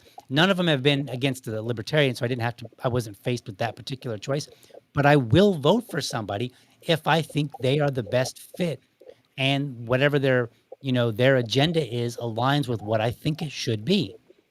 So I don't think, like, I know there were a couple people that were like, oh, they were like retweeting some of my old stuff as if like they were playing some sort of gotcha. And I was like, no, I don't think you are, because I think what you're missing is that I was very explicit that leadership has a duty to at a minimum not say anything, right? Yeah. Like okay, maybe you're the chair of a party, local, state, or national, whatever, and you don't like a particular candidate, you think they're very terrible, whatever. You don't have to say anything. Actually, you don't have to necessarily support them, but you don't have to say anything. You just be quiet. Yeah, like that's an option that libertarians. I don't think I don't know if they realize that is right there. We are incapable of being that way. There's this candidate, this one, there's NOTA, and then below that there's STFU, right? So there's NOTA, STFU, right below that, right? Like, and they don't seem to realize that. You don't have to say anything. Yeah. Did I answer your question? Yeah, I mean, I'll come up with more. Don't worry. You guys ask another one. I can leave you with this palate cleanser. Who's seen the most naked men? Let's go. Me for sure. I was gonna say the military guys, but there you go. I wanted to acknowledge this chat. I was trying to read it and went up real quick, and I was like, wait. Well, here you go. I'll put it back up. It's from Joey. I've seen 60 men naked in a barracks on this show right now. Okay, I was on this show. Well, yeah, I was in the military, I was gonna say military guys, definitely. Yeah, you know, so you see a few naked men there, here and there. Do the old guys at the YMCA count? Yeah, you get Yeah, they that count too. sometimes. You see you try Yeah. there in particular. So like, as a guy, you're never really trying to look like unless you're, you know, like a guy. We are Unless you're competitive. like, Gay. dang. a guy. If Yeah. you're gay and you like Right. men, then you're And that's fine. Like Yeah. if that's what you are into, that's fine. But No, you're a Republican. And you're going. You Right. can't do that now. right. You gotta leave that behind you. It's the gay old party. So when you're in the military, you're trying not to look, but you're not making a big fuss. You're not like, oh my God, I can't look. But when you're at the Y and there's all those old men in there, you are really, really trying not to look. In fact, even if you're gay, you might be trying not to look. You might be like, no, it'll turn me straight, right? But then they ask you what time it is and how the weather is. Right? Yeah. We know you counted. I counted. I don't know if DL counted, but I counted. I have to keep track of all the naked penises I've seen. In my life. 60. I just Well, Dio, you I have missed no it. idea. You almost saw my penis. I was hanging out in my bathrobe at LPF. It was nice. I do not remember this legitimately. I would acknowledge it if I did. I just don't. No, this past week. It was this past weekend. week. This was a couple days then ago. I definitely Tim missed was, it. on the show in nothing but a robe at one point, and it was interesting.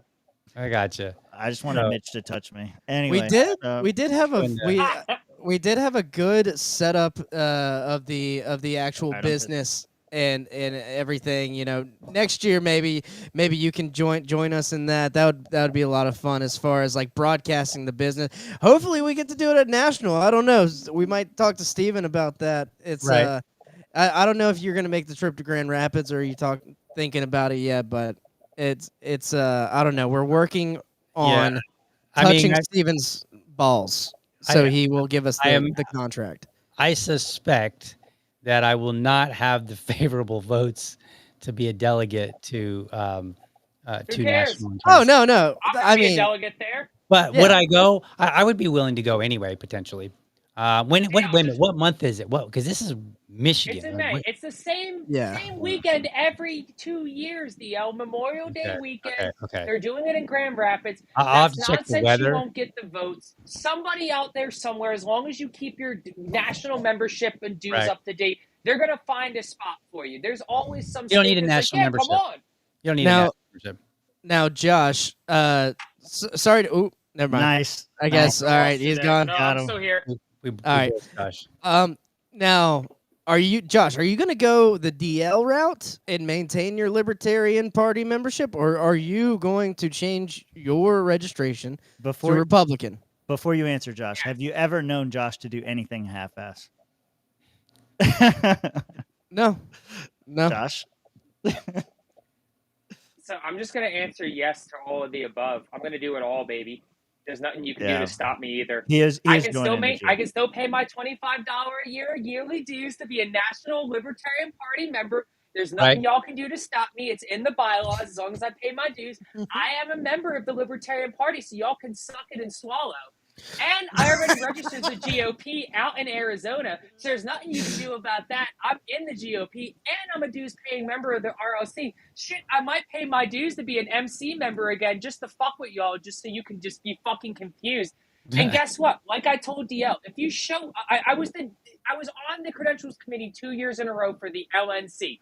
If I show up at the national convention and can prove that I have a sustaining basic membership, some state who's going to be open is like, yeah, come on, we need more people. And I'm going to vote and I'm going to participate in your national convention and I'm going to pick leadership and I'm going to vote on bylaws and you're just going to have to cry about it and be sad. And I don't care.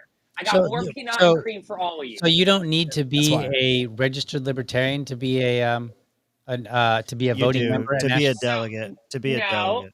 No. You just really got to show up because some fat guy is going to scream into the mic at national, seat them all, and then they're all going to get sat. And you could actually try to overthrow your state party and still vote at national, DL. No, you guys are talking retarded because you haven't been there. You're not an expert. I've been there. There's a court case that says otherwise in Michigan, Josh. Bean. Yeah, well, your court case can suck my ass too, there, Robert. I don't care about your laws can suck All right. my ass. Go read Bean. it. It's in Michigan. That's fine. I'm not going to be a delegate in Michigan, so they can suck my ass in Michigan. You might be, bitch. You Okay. I might be. won't. No, bitch, I won't be. Andrew Don't- Sheridan can suck my fat ass with his big bald fucking loser ass. Okay. Say what you wanted to say. Say what you wanted to say. Yes, you can be a member of both. That's where you were going. Yeah. So what we learned, what I had the convenience of learning as the chair of the convention committee or the credentials committee last year is that there are states that the only thing that's required is that at some point, sometime ever that you had a membership to the LNC. Not that you're a current member, not that you're registered in the state, not that you have any kind of special fairy dust sprinkled over you. Just that at some point, sometime between 1971 and when that convention starts, that you were maybe a member that they can verify. And guess what? I'm still registered in the state of Florida as a libertarian voter. That's not going to change. So, yeah, if I can't get the votes in Florida, guess what? They're not going to send enough people anyway. I'm going to get to be an alternate. Suck it. Haha. I know how the games play. Oh, guess what? Oh, that doesn't work. Oh, cool. I can just re-register as an AZLP member in enough time like I did to become vice chair in Florida. Like, there's so many ways to manipulate and, like, weaponize your rules against you. Shit, I did it this weekend to the LPF. I just fucking pushed my way in there. No, like, he I'm did. gonna make a He comment. did. To do that. He did. Once again, if there is somebody you do not want to fuck with when it comes to playing with the rules in the LP, it is me. I will find every loophole, every fucking dirty fucking way to go about playing it, and I will win because I am right and you were wrong, and I am smart and you were dumb. So, by all means, if somebody wants to stop me, I told y'all right now what I'm gonna do. If anybody can try and stop me, by all means, go ahead. So this is We're the gonna have a bylaws argument. no. I pulled them up. Signed the NAT pledge, so there's number one right there. Number two, may offer membership and must honor the prior and future memberships. Yeah, they have to honor my prior membership. Absolutely, you're right. May create levels of membership and shall determine contributions. Yep, they already made it. It's called the basic sustaining members or members of the party who, during a prior 12 months, have donated on behalf at least 20. I'm going to do that. Oh, man, I might just buy a lifetime membership so y'all can really suck my dick and swallow. Like, my point, you guys in the ass. I don't my need point, to use lube. My point in bringing that up is that there are under the membership rules, there are no specific requirements that you be a registered member of the Libertarian Party within your state. Oh, man. Now the state parties, might have their own, and we'll have to investigate Arizona at some later point because I don't want to drag this on anymore. But yeah, I did want to bring that up. No, that's you're finding all sorts of loopholes, and that's good on you. Don't you hate it when I know? Look, I'm gonna tell you what the rules are. I'm gonna tell you how I'm gonna weaponize them against you, and I'm gonna wish you God bless and good luck on how to stop me. I've been doing this for 5 years straight, and no one's found a way to fucking stop me, shut me down, mute me, pause me, or even. What? Oh. Nobody's done what? Nobody's done what? You gotta unmute, dude. You gotta unmute. Nobody's done what? It was he'll be back. You did that on purpose though. I did do that on purpose. Yeah, that was for the joke. That was the whole point. And then he left. Okay. Yeah. Yeah, he'll be back. No, but for real, DL, he did walk up there and got to vote and speak as a member because I think it was I think he got 2/3 of vote. It was on regional realignment, which if you may or may not remember, Josh cared a lot about. Yeah. And so they were having a vote without him. Tim the Tyrant. How was the convention? That's right. It was fun. I kind of abstained from business besides giving my report on the LAC. And we just broadcasted, did this. We were central and then had one camera in the room. We tapped into the AV audio, and you can go watch some of the streams. It was fun. We had a great time doing the interviews and stuff, and not really any controversial business. The only thing that was gonna be controversial was the censuring New Hampshire, but the guy who brought that motion forward wasn't there, so it couldn't have been heard. Yeah, so Right. they removed it. Yeah, Yeah, I it don't. was I don't like. I don't think that's productive for state parties to censure No. another state party. I think that's kind of silly. Like, what is like? What does that mean? Is it? I mean, and let's be honest. Are the What New does it Hampshire do? folk? Are they going to be like, man, we got censored by Florida. We better dial it down? Yeah, no. They No, would start no. shitting on us. They would start shitting Right. on us. Their social Right. media presence is way bigger than ours. So it seems kind of silly. Since the convention and maybe even before that, I think our state party has been a little too concerned with national politics and all that instead of making our party better. But in the 5 years that I've been an officer or an organizer of the Mises Caucus, I spent more time in the party fighting our own people than fighting the state. Right. And that's the problem. Yes. That is the big Yeah. problem. And there was an attempt to guide it in the right direction. Obviously it's well intended, but at the same time it's like, when are we going to do anything? Right. Yeah. Yeah. One of the it's interesting. Like, there's any number of different strategies and coalitions and things you could do. And sometimes I agree with them and sometimes I don't. And I don't really make a huge stink of when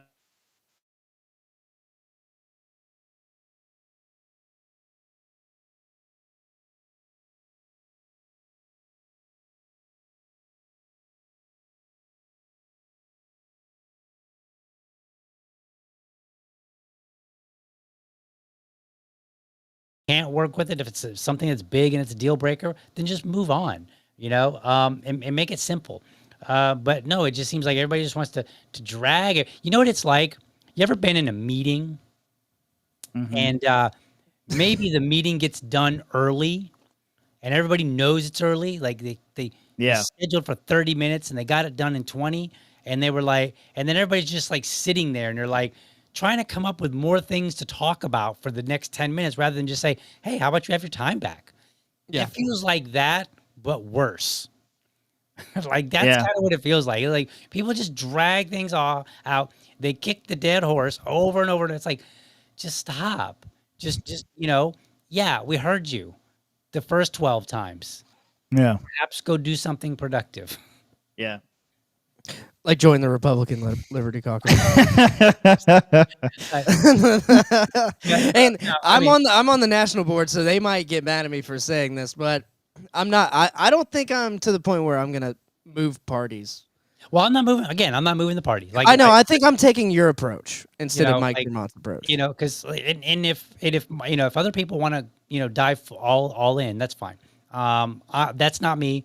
But I do think that there's a value in trying to corral where the direction that the Republican Party is going. And if the RLC could do that, then I don't mind assisting and helping them meet their goals, right? Because their goals end up aligning with like my goals overall. And I think that they somewhat, they somewhat complement the Libertarian Party in a sense, right? Because if they can corral their own people and kind of like claw them back a little bit, then the Libertarian Party, which is its full own party, not a caucus, right? It's full own party, then perhaps they can put up better challenges to some of the others, that are in the Republican Party that maybe the RLC wasn't as successful at pushing back against, right?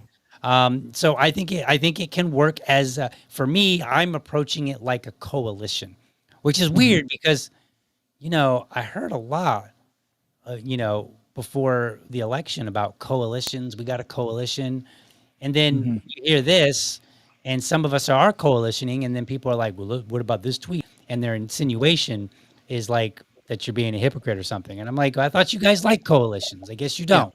Only coalitions when it's something that, was your idea, apparently is the case. Yeah. Look, see, I told you I wasn't mad. Were you a little bit mad? Just a little bit mad? This is why I joined the RLC and the GOP. The LP guys, softcore tyrants and fucking leftists. Socialists to the max here. Yeah. I thought this was America. If it was America, I could, be able to speak freely, Rob. But clearly, this is fucking communist China. It was a great joke, okay? I didn't do it. It's I didn't do it. fucking racism. I didn't do it. If you would, Racism. This is bigotry at the highest level. I These did it. video monsters are trying to keep my melon ass down. If you wouldn't have said the words, "They can't mute me," I wouldn't have done it. I was like, You're not they. You're one of us. Who is they? Who are those people? It's not you, Tim. You're On a not si- part of those people unless you want to. You be know part who of needs those to be muted? Fucking Pedro. Pedro from New York, not Pedro. Jesus. Have Not you met this Pedro. guy? It was Pietro or some shit. Yeah. Pietro. Do you know who I'm talking about, DL? Yeah, have you met this guy? From New York? No, I don't. I know. He's in the choir. He's in the choir. Yeah. Stayed in our room until 3 in the morning after the Y'all should convention. be thanking me for We dragging should be that thanking motherfucker Josh. out. Yeah, I don't know who that is. I only know like maybe one or two people. Pietro out of New York. Grassi. You don't remember? He was the one who Grassi. kept telling us Yeah. he was going to run against Angela for chair, and then we got to DC, and all of a sudden, magically, he's not running for chair. Yeah. He came to LPF Con last year, wandered around. I don't know why. I don't know why I name brought again? it up. I don't know why I brought it up. How do you Sorry. spell his name? Pietro. I don't know how to spell Pietro. What do I look like? I know how to speak Italian. Yeah, he's very proud of his Italian. Tim Jong-un. Tim Jong-un, yeah. I was going to say, true. little Rocket Man over here blasting me off like fucking space. I thought it was really good. Hey, we got another 6-monther here. Joey got 6 months. So did Chuck. Joined the ALC. I wanted to say this too about the RLC thing, and this is why another reason I wanted to bring DL on was because like I'm for it's the same thing with taxes. I'm for cutting taxes at any time for any reason. I'm Right. for moving liberty forward at any time for any reason. If you think the RLC is going to be the best vehicle for you to pursue liberty, then fucking go for it. Whether you want to register as a Republican or not. Either way, it doesn't fucking matter. Do whatever you think you can do to be the most effective to make a positive impact in your life. I don't care. I do think we'd be better off if people would spend a lot less time crapping on other people for for their choices. Now if people are making a big stink of it and they're like, I'm doing this because this is the right way to do it, well, then you're certainly going to get some pushback, right? Sure. But I think there are certain cases where you can just be like, look, I think this is the best path for me. This is what I'm doing. I have no problem with what you're up to. You keep doing your work, I keep doing my work, and hopefully we'll intersect and maybe we'll both move things forward. Like, I think that would be fair, and then that's an easy way for people to say, all right, we don't need to fight, right? Like, I disagree with you for going that route, but whatever the case may be, right? But there's something in us that makes us want to argue with each other. Yeah. And it will spend all day on one thing. It's like because focusing everybody on lives one out tweet. it's because everybody lives out that GIF meme that like, I don't want peace, I want problems always. Right. So, but yeah, I think there's room for different approaches. Now I may not agree, like for me, if you say DL, would you join the Republican Party and maybe you'll be more effective? I don't think that's actually the case, because in that particular case, now I think you're trying to for me, I don't agree with the idea, at least at the national level, maybe at a local level, but definitely not at the national level, for people to go in to a party and think me and 5 other people are going to go in and we're going to radically change this particular body of people. I don't think that's going to work. But I think there is like I said, the coalition here, like, hey, if I can give you more numbers, if I can add to your numbers, then maybe you can have a little bit more success in your party, and that will help out the party that I am, have more, kinship with. Yeah. So, and hopefully the RLC isn't watching it like, oh, this guy sucks, I hate him, because then they might which, whatever. Yeah, they're too old for podcasts. Everyone that I've met, they used to come to LPF conventions all the time. They weren't there this year, but they used to be like at every convention. Really? And yeah, they were at one. Yeah, Lakeland, Jacksonville. They went to all of them. Yeah. Yeah, they used to put up a whole table, like recruit. And I remember the first time we were in Lakeland, I walked up and laughed in their faces, like, "That's right. What are you guys even doing here? You're wasting your fucking time. Go home and quit crying." That's funny. That's when the fervor was like Yeah, Like that was when there, we we're all like, we're hyped taking and this thing excited, over. and as there a wasn't any rumors of improprieties, and as Karen used to say, that was when we were full of piss and vinegar. Yeah. yeah, Karen Ann Yeah. said we were full of piss and vinegar, and then somewhere along the way, the piss and vinegar got turned into, butt hurt and Poison saggy turned into vaginas. poison. Turned Right. into poison. Look, Yeah. Turned into fucking all sausage those mentalities. all those Ronin memberships are coming due. We got another 6 months from Hell Barfo. yeah, What's let's up? fucking go. We got another one here from Cheddar. 6 months of membership. 6 months fucking go. Swamper. 2-week LP. 2 week. So- Damn, dude, welcome. So what is this 6 Wow. months of membership? Maybe I'm. They've been members of the channel for 6 months or more. Oh, okay. Yeah. These I are didn't even know you could subscribe be a members member. to our. Oh, you mean like subscribers or whatever? Like they give us the cheddar. Yeah. Oh, gotcha. Give us the cheddar. Yeah, one day I'll have that. I'm working on it. I'm still Yeah. trying to get We'll that. help out. Well, really, it's just one or two guys. Like Ronan. Shut up. Ronan just gives it. Shut up. Hey, one to or two is more everybody. than I got. So, We appreciate all one or two of our guys. We appreciate Obviously, all of yeah. our people watching in the chat. Mhm. Don't Right. listen to Rob. He's full of shit. I love all of you equally. Well, I love I y'all think too. Except if you're a fucking loser, then I hate you. I think Ronan gave him the initial one, and then maybe they continued it. I think that's what's Oh, going okay. on. Well, Yeah. congratulations on the 6 months, guys. Oh, and here we go. Okay, There he yeah. is claiming Fast credit. and flex. Yeah, Fast and hey. flex. Hey, check this out, DL. I did get this at auction with the help of Matt Johnson. Thank you, Matt Johnson, the chair. To the Swamp Creatures, Spike Cohen, potentially nice. the next presidential candidate for the Libertarian Party. I hope he is. Maybe we'll see. I don't know. Yeah. We'll see. I don't think so. I don't know. I don't know. He seems to be doing a lot of good work with his "You Are the Power," and I don't know that there just may not be room to do anything else, especially by that time, because I think I think that organization is growing and growing, and if it grows big enough, he ain't gonna have time. No. Yeah, I think he's doing a great job there too. I think he would be the unifying figure in the party for both sides, but I think he could do better things elsewhere as well. So Maybe Like with you the were- like RLC. you were the- Hey, And that's Spike, the- hey, let me talk to you real quick. Come on over here real fast, Spike. Let me talk to you. So- Call me. Fuck you, That's Trey. that's the interesting thing Awesome. about a lot of our members is, and this is I've talked about this a lot. I'll say like, hey, we need to get the right people in the right roles. And remember when people were really looking forward to Dave Smith running, and I started watching him, and he's like going on all these podcasts, and he's like, tearing people up when it came to the foreign policy, and he was just like annihilating people left and right. And I was like, I'm pretty sure he's in the spot that he's supposed to be in. Like, I don't think, and people are like, well, if he's the president, the presidential candidate, he'll get, a bigger audience. And I'm like, he's already been on Joe Rogan like 100 times. Like, right. bigger of an audience do you think he's going to get as a libertarian candidate? I don't Like- think he's gonna get a bigger He's going to audience. get on Fox News. He's going to get on the debate Right. stage. He's And- going to be the greatest of all time. And Better I than Ron actually Paul argue even. that he might get less attention because I saw a video from what's his name? Anomaly. So somebody had asked him if he would have on the presidential candidate from the Libertarian Party, and he was like, no. He was like, the Libertarians aren't going to win. It's a waste of my time, blah, blah, blah. And he's like, I like Dave Smith, so I'll invite him on, but I'm not inviting any candidates on. And so it's like, oh, so it sounded like, and it's hard to say because if he likes Dave Smith already, he might be willing to bring Dave Smith on as a candidate. Sure. Yeah. But there's always the possibility that he'd be like, nah, I don't want to bring the Libertarian candidate on. Sorry, Dave, not for that, or whatever. Like, it's possible.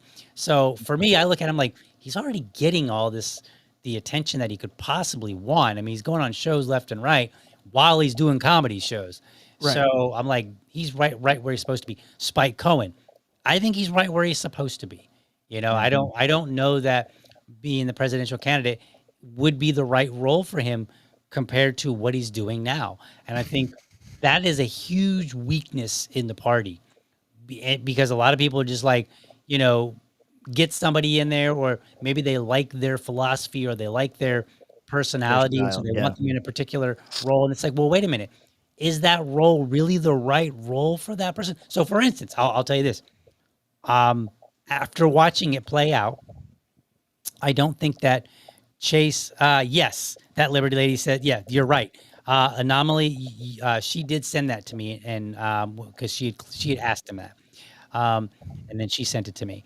Now that she reminded me, so I apologize for not thinking of that earlier. Okay. So when where was I? Let's talk about people being People, the right. people In the are right in the place. right roles.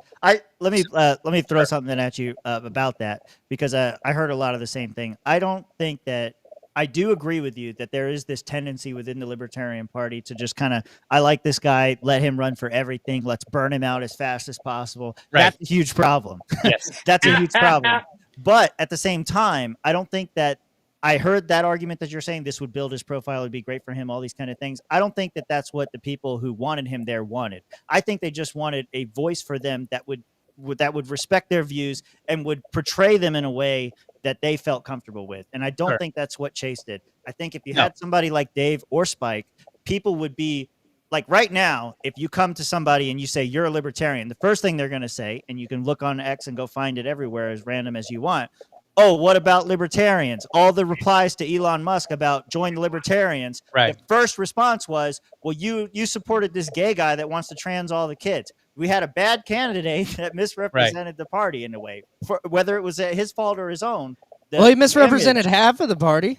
Well, the image that he put out there was the other half different. is good. All I wanted to say about this was, like, when it comes to Dave Smith, it wasn't about building his profile. It was about having a good representative for your views. Right. Well, a lot of people did tell me, they said they explicitly said he will get more attention if he's the presidential candidate. And I was like, no, I don't think that's the case. He will get he would have gotten more attention than Chase would have gotten, but he would not have gotten more attention for himself. He was already there. Right. He was, and that's what I was saying. And Chase is who I was actually going to talk about when I was going in that direction. So I think that Chase's Senate run was great. I followed his Senate run. I think his gubernatorial run. What was that? Was that what that was? The debate? Senate run. Yeah, Senate I think run. that was phenomenal. He actually ended up on the debate stage. He had great responses, great answers. And nobody saw them. Some people did, but I mean, it's a Senate race, and you're still a libertarian. But I think he did phenomenal. Like, every video that I saw during that race, I was like, damn, Mark Victor. Damn, I was like, this is really awesome. Like, yeah, he did better than I think he did. Well, except for if you exclude the one thing that Mark Victor screwed up on, I think they were otherwise. Can't leave it out. Everything counts. I know you can't. But when Chase got to president, I don't think he did as well, tremendously. And I was very critical of him after the fact, right? Like, I was very supportive. There were some things that I disagree with. So, like, for instance, in my opinion, he should have absolutely tried to figure out how could he get on the Tim Pool show when he was invited. Now, a lot of people came at me and they were like, dude, that's just going to be bad negativity. It's going to be negative, blah, blah, blah. And I'm like, depends on how you work it. So you might remember this. Who was it? What's his name? He's the dude. I think he's also a gay guy, and he's with that Hannah Cox. What's his name? Brad Palumbo. There you go. So Brad Palumbo went on there. Brad Palumbo. No, we're not talking. We're not talking about Willie. We're talking about Palumbo. So Brad Palumbo went on Tim Pool's show, and Tim Pool just like ripped into him, and then Brad just sensitive. Not the way that he would like to be ripped into, by the way. But he clipped it, and I saw that he was getting attention after attention after attention. People were criticizing Tim Pool, and I was like, he did exactly what Chase should have done. Chase should have went on there and been prepared, like, because I get it. He was asked to be on there with Tim and with Jeremy Kauffman, right? And it was not going to be fun, right? But that's part of the role. And in this day and age, for the 2024 election, podcasts were a huge deal. Yep. And you could not. All those podcast bros you didn't want around. I mean, guess what? I mean, I'm glad he came on my show, but let's be honest, my show is not big enough to really get him any kind of traction. It's practice, though. Yeah, it is. It is practice. Yeah. So I think he should have went on that show. What was the other thing I think he should have done? There was two things. There was that, and then there's something else I can't remember. But that was kind of where I stood. I was like, look, you need to. Now I heard that he was going to a lot of gay parades. I don't know if the that Grindr was true. campaign. That's what people were claiming. I will say this in somewhat defense of him. He came to Jacksonville. I invited him, and we invited him to a Pride festival because that was literally the only event that we had going to get him in front of a bunch of eyeballs. So I was just like, well, there's the Pride festival. He's gay. Let's do it. Yeah. They match, right? Yeah. You know, I was like, it just made sense to me. And so I brought him out. So I think he was already out, DL. I don't think he brought him out. I think it should have been a little bit tempered, but if he did just go to a whole bunch of them, then that obviously wasn't a good idea because you have to appeal to the broader world. The other thing that I think he was very wrong about, I think he should have had, he was good on the surgical issue with children in trans, surgical issue, because he was like, look, I oppose it. Children can't consent to that. Cool. It was the pharmaceutical one and maybe even the gender social affirming one. care. Yeah, I think that's where he really made a mistake. And he, like, if he were listening, what I would have told him, I would have said, or if I was advising him, I would have been like, go talk to Tub. And that might sound strange to you.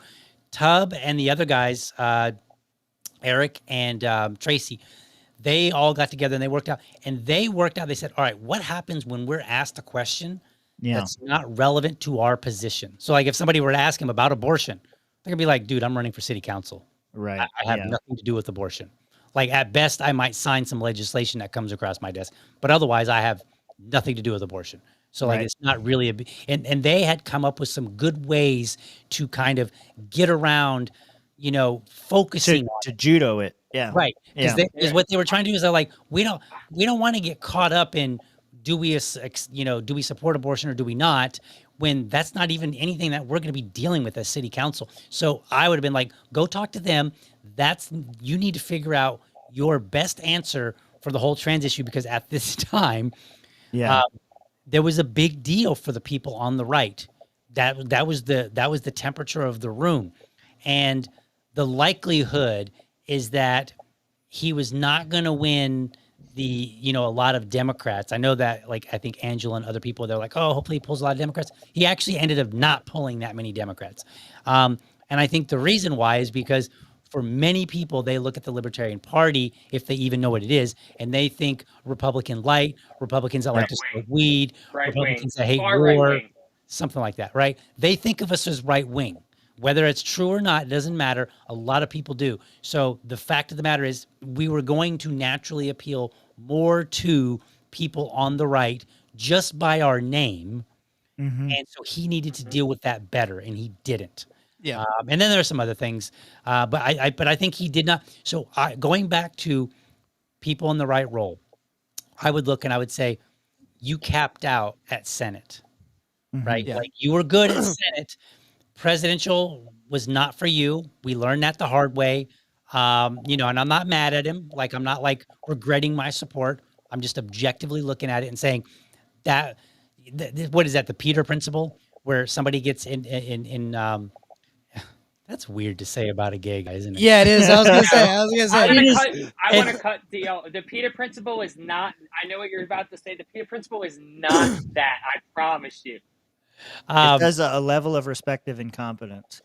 I'm gonna read this just so that it makes sense. I pulled it up. Go ahead. There you The go. Peter principle is a concept in management developed, which observes that people in a hierarchy tend to rise to a level of respective incompetence. Employees are promoted based on their success in previous jobs until they reach a level at which they are no longer competent. So basically, it's like, hey, you were good at this level. You are naturally going to be good at this level, of course. Well, at some point, they stop being good, right? And they need to go back down because that was their cap, right? I think that Chase's cap was Senate, but I think here's the big problem in the party. A lot of people won't recognize it because they don't like him, or because they don't like his trans issues. But remember, the trans issues never, as far as I know, it did not come up in the Senate race at all, at all. No. And rightfully so. And so he was able to, and despite the fact that he was gay, despite the fact that he's got a bazillion photos of him, I don't want to say weirdly being gay, but I have lack of better word, where he's like bare chested and he's got a big old flag and stuff like that, which is not going to be exactly what voters are looking for. Right. I don't personally care about it, like whatever, but a lot of voters aren't going to be looking for that. But none of that mattered when he ran for Senate. So that was, to me, that's the level where he needs to stop at. Yeah. If he were to run again, I would say, and he wanted to run for president, I'd be like, no, it's not for you. Yep. I Right? think And I that's the think problem we have in also the party. We don't do that. We don't tell Yeah. people no. Yeah. no. I think also the COVID issue, like a lot of people in the moment want someone to look at for guidance, right? Like we want Right. someone who was right in that situation, and for a lot of people the right thing was to fight against like the corporatist stance that was like, yeah, Right. get Right. the jab or you can't work, or get the jab or you can't go into this or that business. Now obviously some businesses, small business shit like that, can do their own thing because they got their own health issues. Maybe someone who runs that business has a health issue and has their own thing Right. there. But I think I want someone who's right and you know, on the big thing, on the emergency topic. Right. And to me, I don't think he was right on think- that. Josh has his hand up. Yeah, he's being polite so he doesn't get muted again. What? Yeah, I don't want to get muted again because clearly I have tyrants and bigots in my. On the show. I didn't do it. I just had a couple things to say about Chase because like It's the champ, Tim No, Jong-un. Okay. I'm Go just ahead. saying, I'm not saying a lot this episode, which is really funny considering I'm part of all this, and I would figure more you guys We want to have- hear. We have you forever. Okay. Yeah, until you kick Just- me off the show just- again. Just I don't, didn't kick you out. You did that. just don't have I didn't know what was going on with my stream. I thought my shit was fucked up again. I had to back out. I don't Just, know. I'm scared. Emu's been fucking me recently. Just do me a favor and don't have a falling out like the Tower Gang. I guess no. they're, You know I guess they're that. falling You know, apart. and these are the. This is where like I disagree with Mike when he said this is for everybody. Mhm. I respect Mike's opinion on that point, but I don't agree. Mhm. I intend to be the biggest fucking scarecrow for this whole project possible. I want to scare away everybody that I don't personally think is relevant, competent, or capable to handle this project. Mhm. So, guys like the Tower Gang boys, as much as we all love them dudes, they are not cut out for this shit. They should stay in their lane and mind their own business. Oh no, I'm saying just like I'm talking about your show. Like, cause isn't their show falling out because they like I had have some no weird idea. business Well, falling I don't out? know. Yeah, that's not our business. We, I Yeah, don't yeah. know. we No, I'm this just is saying, our, like- this is my swamp. I focus Yeah. on my swamp. Yeah, and keep my your swamp only. swamp cast is what I'm saying. Like that's Yeah, all. yeah. Their We'll be swamp fine. is their problem. My swamp So- is my problem. I Yeah, don't yeah, care yeah. what Tower. But Yeah. that's what I like. This is where I'm coming from. Is that like I get where we're all talking about. Like I'm gonna be, like look. I get the whole like. Could Chase have done better? Sure. Should Chase have stayed in his lane? Absolutely. Was Chase the best candidate? No. Would Dave Smith have done much better? No. I don't care what everybody else has to say. You're wrong because Right. you don't know shit. I think I don't know if you had anything to say, Tim. I don't think that maybe Dave could have done his own independent thing. He wouldn't have had to campaign and rely on an infrastructure. But the party itself right now doesn't have an infrastructure to support a massive campaign. I think you would agree with me on that. Like we have Right. 20 out of 67 county affiliates Right. affiliated in Well, Florida. We're too divided, right? Yeah. And that's part, and we don't know when to stop being divided. So, for instance, going back to what you just said a moment ago, because you were talking about COVID and Chase, and I think this kind of illustrates our division and where it can be appropriate, where it's not appropriate. So, when we were working on, when we had like 6 or 7 candidates that were vying for the nomination, at that time, who was the best on COVID was a relevant question. Yeah. Once we've made our decision as a body and we said, this is the person that's going to be our nominee, that question is over, right? But a lot of people wouldn't let it be over because because at the end of the day, among our people, you can say this person was better on COVID or this person was better on COVID, and maybe this person should represent us, but not this person, right? That makes sense. But once you settle on somebody, now it's between them and everybody else in other parties. Well, Kamala Harris wasn't going to be better on COVID for sure. Trump started it, right? He played Operation a role Warp in Speed, it. baby. Warp know, Speed at that fucking jab in your arm that the Democrats forced upon So you. I'm looking at him like Chase was better on COVID than Donald Trump. How is it that we're still making this argument after we selected him? We did not learn, or we do not know when to say when. We just don't care. They don't You care. know? There's no And so principles. that's one of the reasons why I'm like, all right, No spike. we're not ready. Maybe there's not, and I'm only saying there's an opportunity right now because Trump is leaving. He's going to leave a big, huge hole, big vacuum, if you will. And I think that if there is a time for libertarians to coalition or just simply join the GOP and try to help move things, now would be it. I don't know that there would be any other time, but now would be that time. So I'm like, all right, you know what?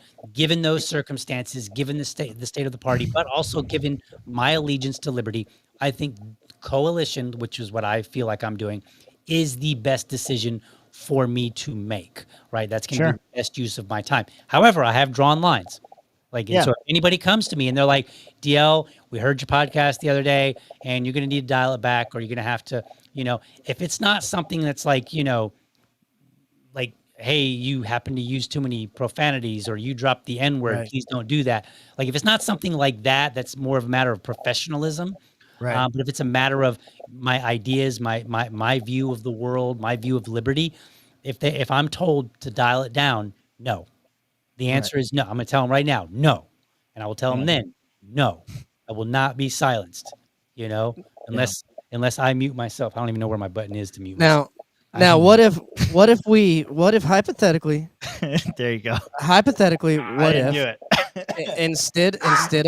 instead of Spike, because he's doing his own thing, Oh, jeez. someone who wants the publicity, like Stephen A. Smith for president. What if we could get him on Socially liberal, libertarian- fiscally conservative. I don't know who Stephen A. Stephen The Smith line. is. He did say the line.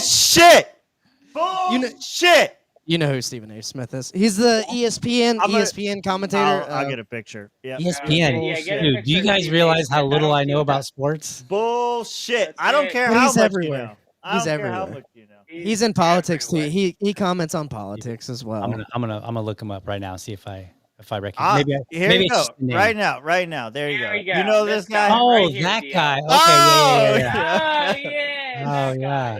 Yeah. Okay. That's Stay off the weed. He said the line, DL. He said Yeah. socially That's the liberal, line. fiscally conservative. I recognize him now. I didn't recognize him by name, but it's like when I saw him, I'm like, oh, that's my. You know what I'm saying? Yeah. I know what you're saying. That was good. Well timed. I'm glad I hit the right button. It could have been. You got it. We say No, you know, I mean, we say it all the time. We say it it too happens. much. I've said it on my show a time or two. But, Well, here we go. that's too funny. No, I don't know where I was going with that. We got a bunch of little, No, that was it. That was it. I mean, I'm gonna actually submit I think I'm gonna resign from a couple things and then submit my own motions to the national committee. And if they're not received well, we'll see what happens. Then But I I think I have quit. some good ideas. I think I have some good ideas. I want to talk to you guys about. I want to request. Everybody else does. I want to send a letter from the party to the FBI asking who the feds are and ask if there are any infiltrators that are feds. One, Didn't Angela try that and we got no results or something? Yeah. she But wanted Angela to do it. talks to Cash every day now, so it's okay. Right, but I was actually going to wait on her to do something, but she's got her own shit going on right now, so I'm just gonna do it. And then I would like to start passing out memberships to people who should be friends of the party. Offer. Yeah, Don't just at give least them. give them Yeah. an offer. People of big status say we need, we would like to recognize that you fit the principles of our party, whatever. I don't know. Yeah. Who? Stephen A. Name a Smith. name. Name Stephen- two names. Three names. Stephen A. Smith, Okay, Vince Vaughn. and? Vince Vaughn. Elon Musk. Okay, Yeah, there and? you Go big or go home, right? Yeah, go big or go home. RFK. He's your libertarian, whether you like it or He not. had a membership. I verified and credentialed that man. He had That's a so membership. funny. It's Nicole Josh's Shanahan. fault. It's Josh's fault. It is my fault. I did that. All right, I want to run through some of these super chats because everybody's been paying money and we haven't been drinking. Oh. So, Cheddar joined to help me kick Chatterton out of the Yeah. leadership. Look, Fuck you raise money Saturday, for the this party. Fat, tall bald fucking stupid gay ass. Chatterton has officially raised more money for the party than I have. There you go. Rob, you need to get your Saddam signed by Spike. That's what we should have done. Hey. Spike Cohen did do an interview with Saddam Hussein, and they shook hands. Did. And they shook hands. They did shake hands. Saddam just keeps he keeps telling me they think that I'm an extension of Talking you. to him now. Before you keep going, I need to get another drink. They think I'm an extension of you. I'm my own person. Saddam is his own person, guys. I'm not controlling him whatsoever. He did talk to Spike Cohen. He doesn't think that Spike would have invaded Iraq in 2003. Go back and we're gonna have to clip that interview because it's clip it. It was so good. one of the best moments of all time. But yeah, Saddam very upset that everyone thinks he's just me. Yeah. We got to celebrate this one too. Sean, longtime viewer, longtime friend. Thank you for finally becoming a member. He did it with his own money. He doesn't need those APAC Ronin bucks. No, he's elected now. That's actually that's taxpayer money. That's taxpayer money coming to us. Chase tempered his message for the campaign, and it was shit. This is one thing I've always said about Chase, and especially meeting him a couple of times, is when you meet him in person, he says all the right things. And he's very well spoken, and he can articulate his position very well. For some reason, like DL said, it didn't work on a national stage. It was kind of crazy.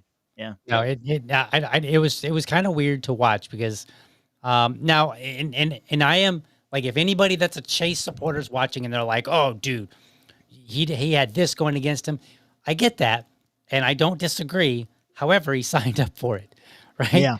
And he knew, the same as I gave hell to the Mises Caucus who got mad at me because I was like, hey, y'all lost because of all these reasons, and people got mad at me, and then Clint came at me, and then the redhead came at me, and I was fighting both, right? This is a long time ago, right?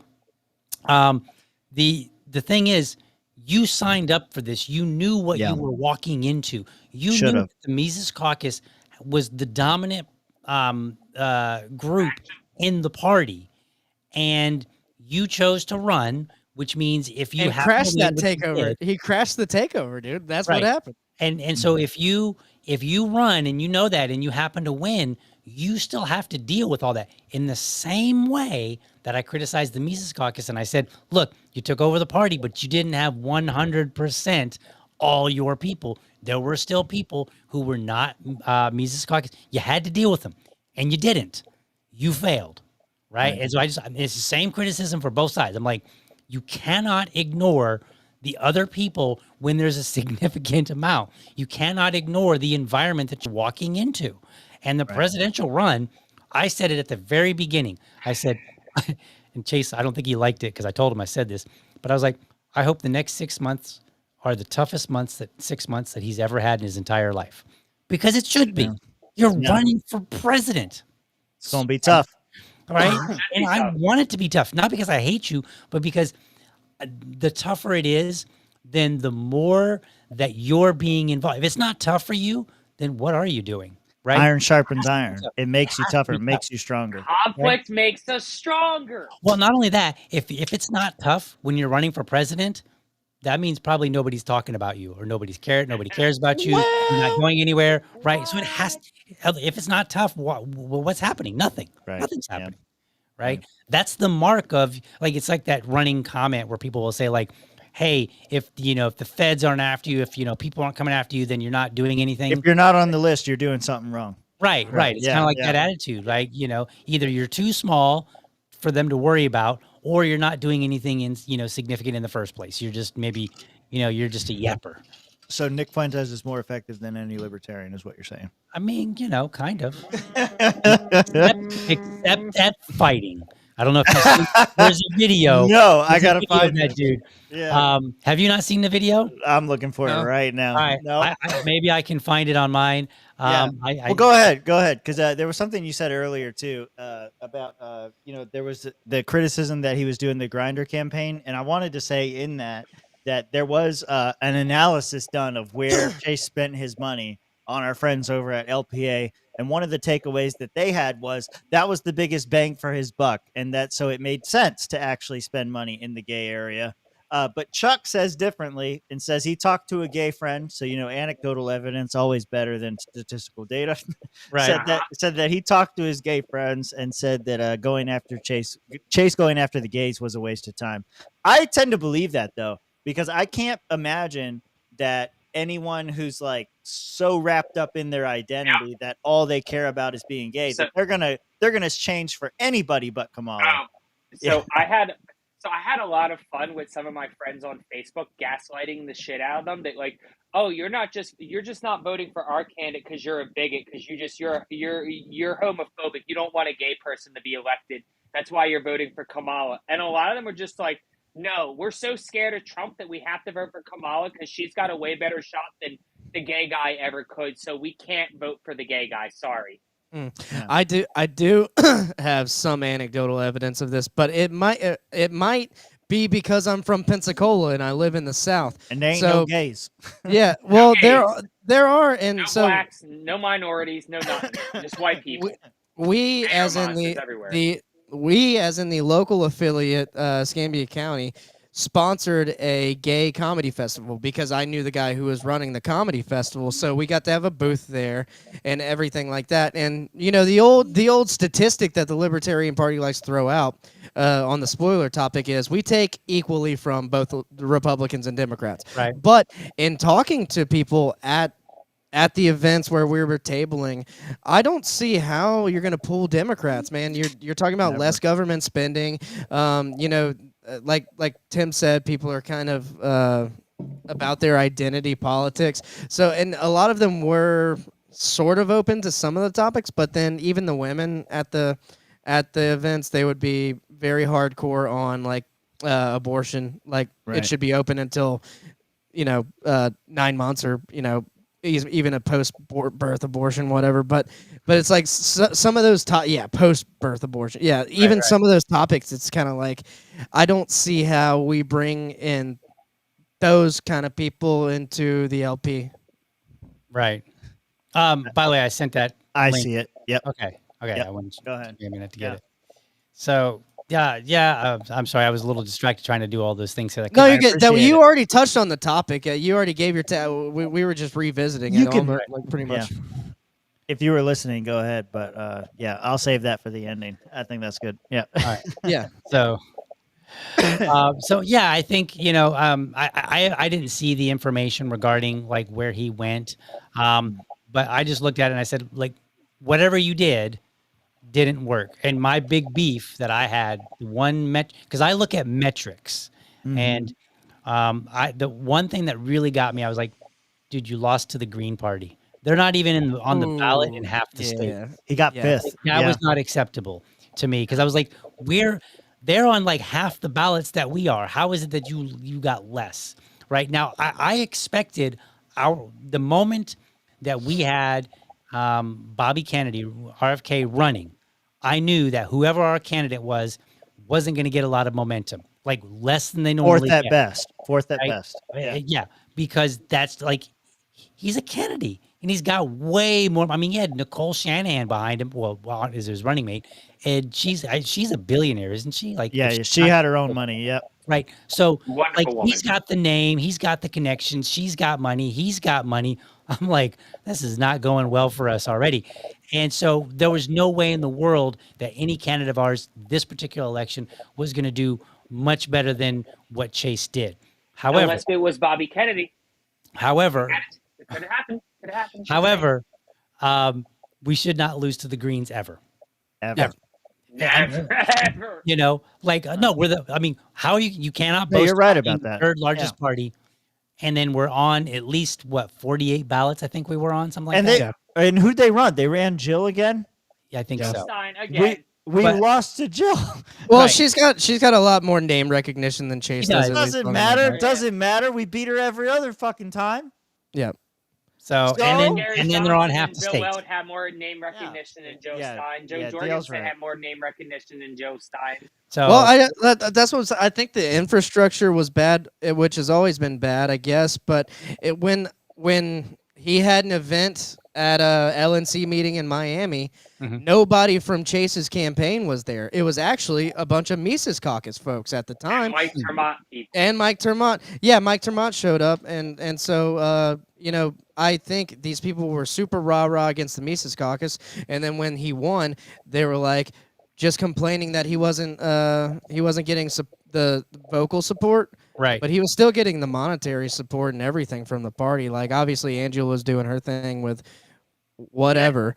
Right. But he was still getting the monetary support of the board, and we were paying for ballot access everywhere. And the campaign was just too focused on complaining and not showing up. And just so we're clear, for anybody that's watching that, again, might be a Chase supporter, number one, I voted for him and I supported him.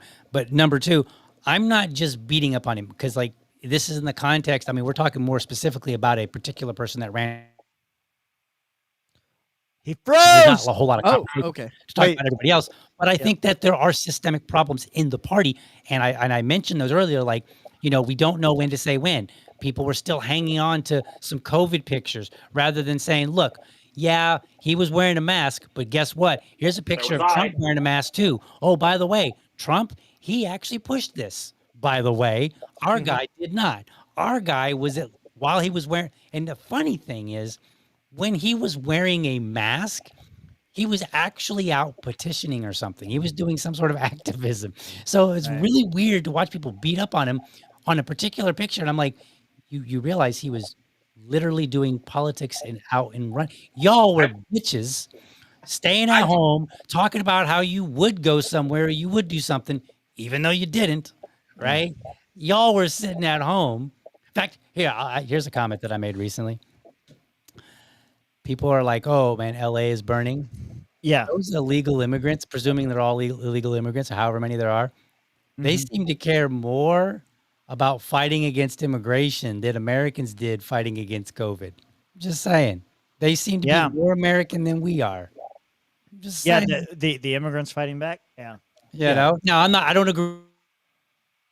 Property destruction, violence against people. I oppose all of that. I'm just kind of making the point, like, they are a little bit more on the active side and pushing back against stuff, So, I'm not trying to beat up on him entirely. I think there were some good things about his campaign. I just think that at the end of the day, we have to be objective and we have to start telling people like, hey, you're good here. You're not good here. Stay away from here. We'll find somebody else. And we should not, and small groups, small organizations, they have a tendency to be like, well, we got to fill this role. And no, we need to learn to get comfortable not having a role filled rather than having the wrong person in that role. That's what we need to do. And that's why I started getting out of leadership, because I started seeing like, I am not doing as well as I used to. I was missing things. I wasn't keeping up. I was distracted. And I'm like, this is not fair. I need to get out, because this is not what people elected me to be. And, and so if you're just not good for a role, get out. If you're slipping and you need a break, get out. We should be comfortable telling people, pulling them aside, say, look, I love your brother, sister, but this is not for you. Mm-hmm. Yep. Yeah. I completely agree with you. I don't know what this is in reference to, Chuck. I tried to ask you in time, but you didn't answer me in time. He pushed out is what he meant to say. He pushed out on anti-war to the core. Did Chase say something that was construed as pro-war? I don't remember that. I feel like I'm more pro-war than Chase was. Yeah, anti-war to the core sounds like. I don't know about that. The only thing I could think of is maybe he was critical of the Rage Against the War Machine. The Rescue the Republican shit, that kind of stuff. Yeah, he might have had some issues with those, maybe, because I think there was some sort of like he wouldn't go. I don't remember. I'm not going to say anything because I just don't remember. But I think there might have been some sort of conflict with that, and Rage Against the War Machine up in DC that they had. I think he had some issue with that. But I don't know of anything else otherwise. Nor on the war issue, on anti-war, from what I recall, that was one of Chase's strong points. Stronger points, yeah, for sure. Yeah, he's still anti-war, yeah. So that and economics. It was when he gets into social topics, I think that's when he quickly goes astray, I think. Are you saying he was socially liberal and fiscally conservative? Is that what you're saying? I mean... He said the line? So I think you could make that argument when it comes to LGBTQ matters, but I think once you get out of that realm, I think he kind of, from what, and I'm trying to remember a specific incident, or comment or something, but I think he actually tends to be a little bit more on the correct path once you get away from that issue. And I think my opinion of just gay people in general that are really passionate about, Pride Month and LGBTQ, I feel like a lot of them are passionate because they have this underlying fear. Maybe they recognize it, maybe they don't, but they have this underlying fear that if they don't keep that momentum, they will necessarily lose the legitimate gains that the gay community has had. And I don't believe that's the case. I believe that you can actually say, you know what? We've won effectively. It's not 100%. Nothing's ever 100%. There's still racism. There's still bigotry. There's still all kind of stuff, right? But effectively, they've won. Yeah. Right? You can get married. Most people don't care. Today, if somebody comes out as gay and there's nothing controversial about it, like, they had a wife and 7 kids, but they've been sleeping with a bunch of men. Like if there's nothing, out of the ordinary like that, nobody cares. People are like, oh, you're gay? Okay. Yeah.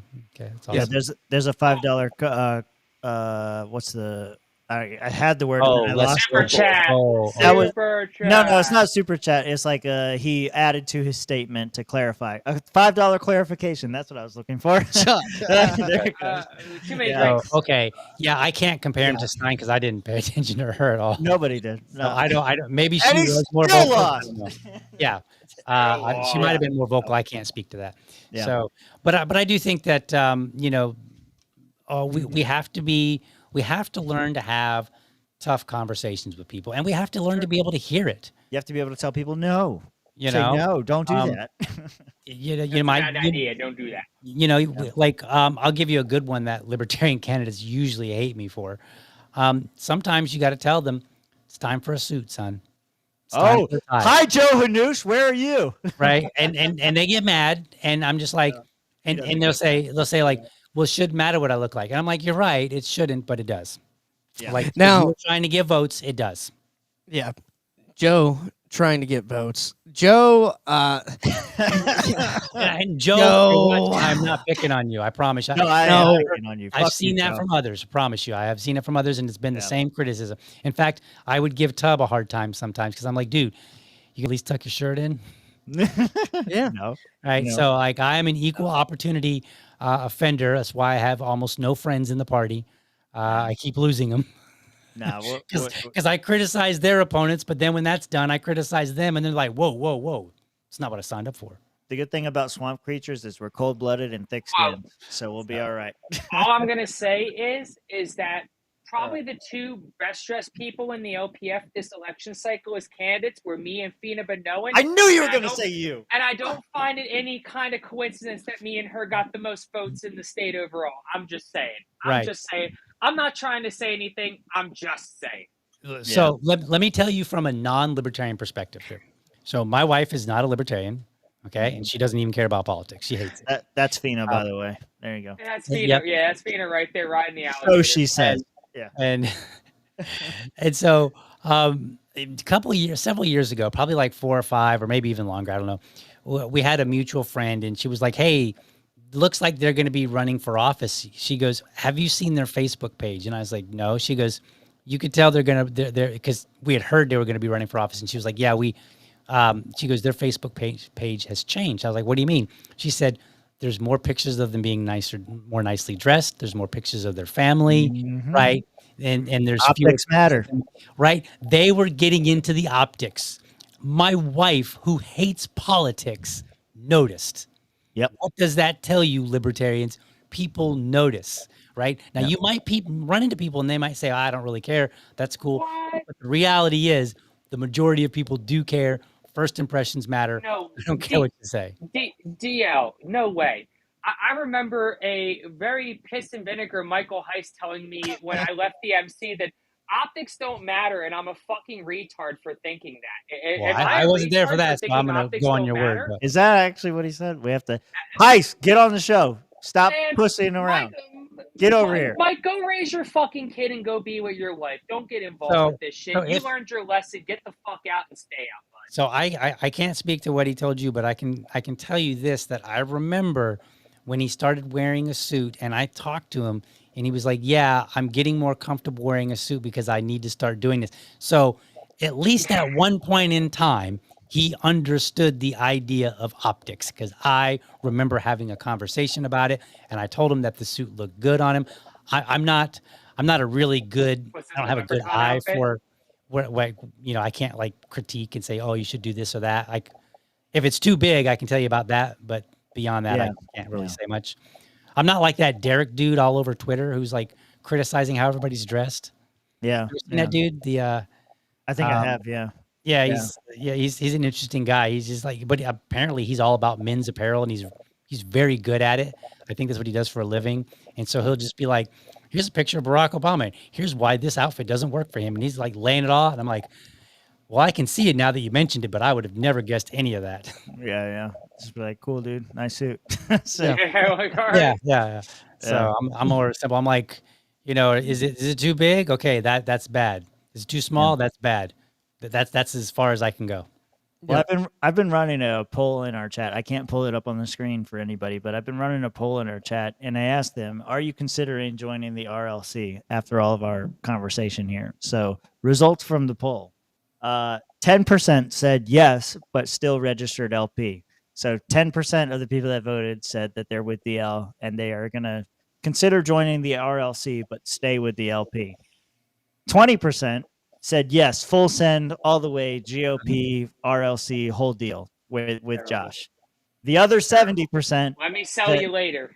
The other 70% said no, full LP till the end, ride or die. Yeah, fair enough. So that's kind of where our audience is at right now, and you guys can keep voting. I'll leave the poll open; it doesn't matter. But there were some explanations in here as well. So Amity here, we saw her earlier.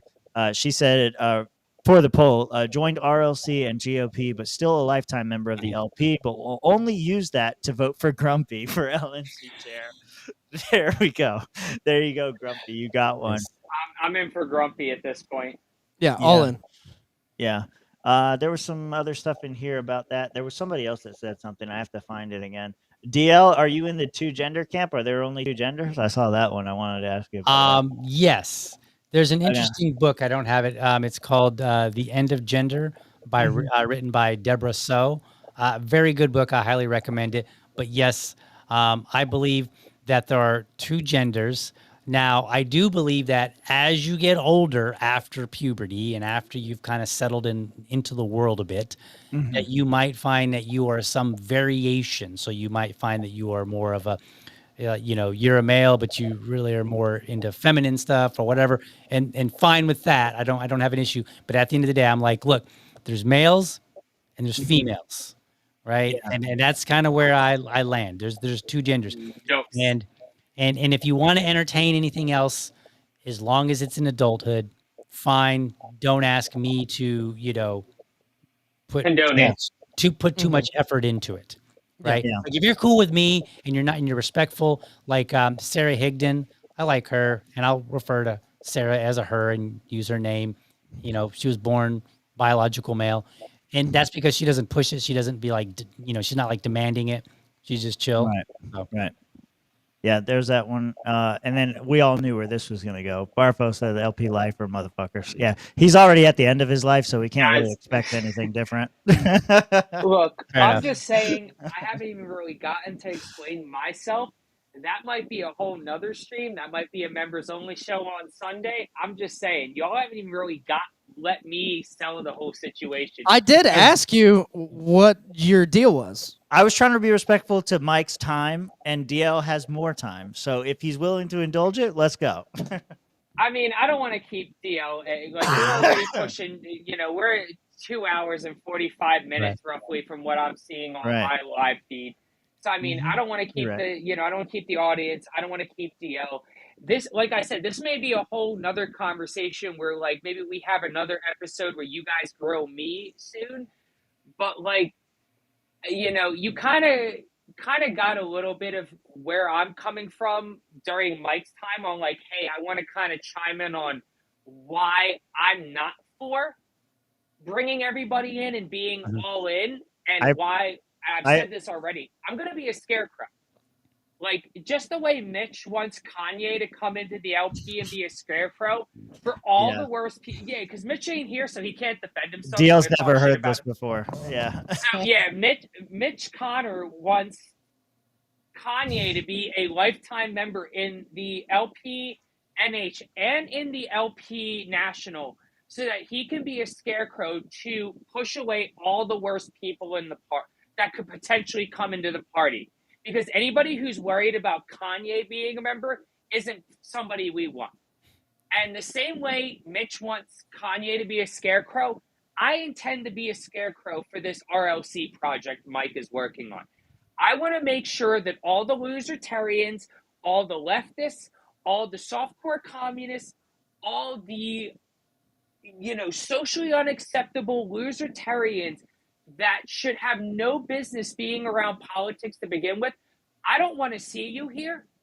You're not welcome here. I'm going to tell you, Mike can be nice and play kid gloves. I'm going to be mean. I'm going to be an asshole finally for the first time in my 5-year political career. Yeah, whatever. Okay.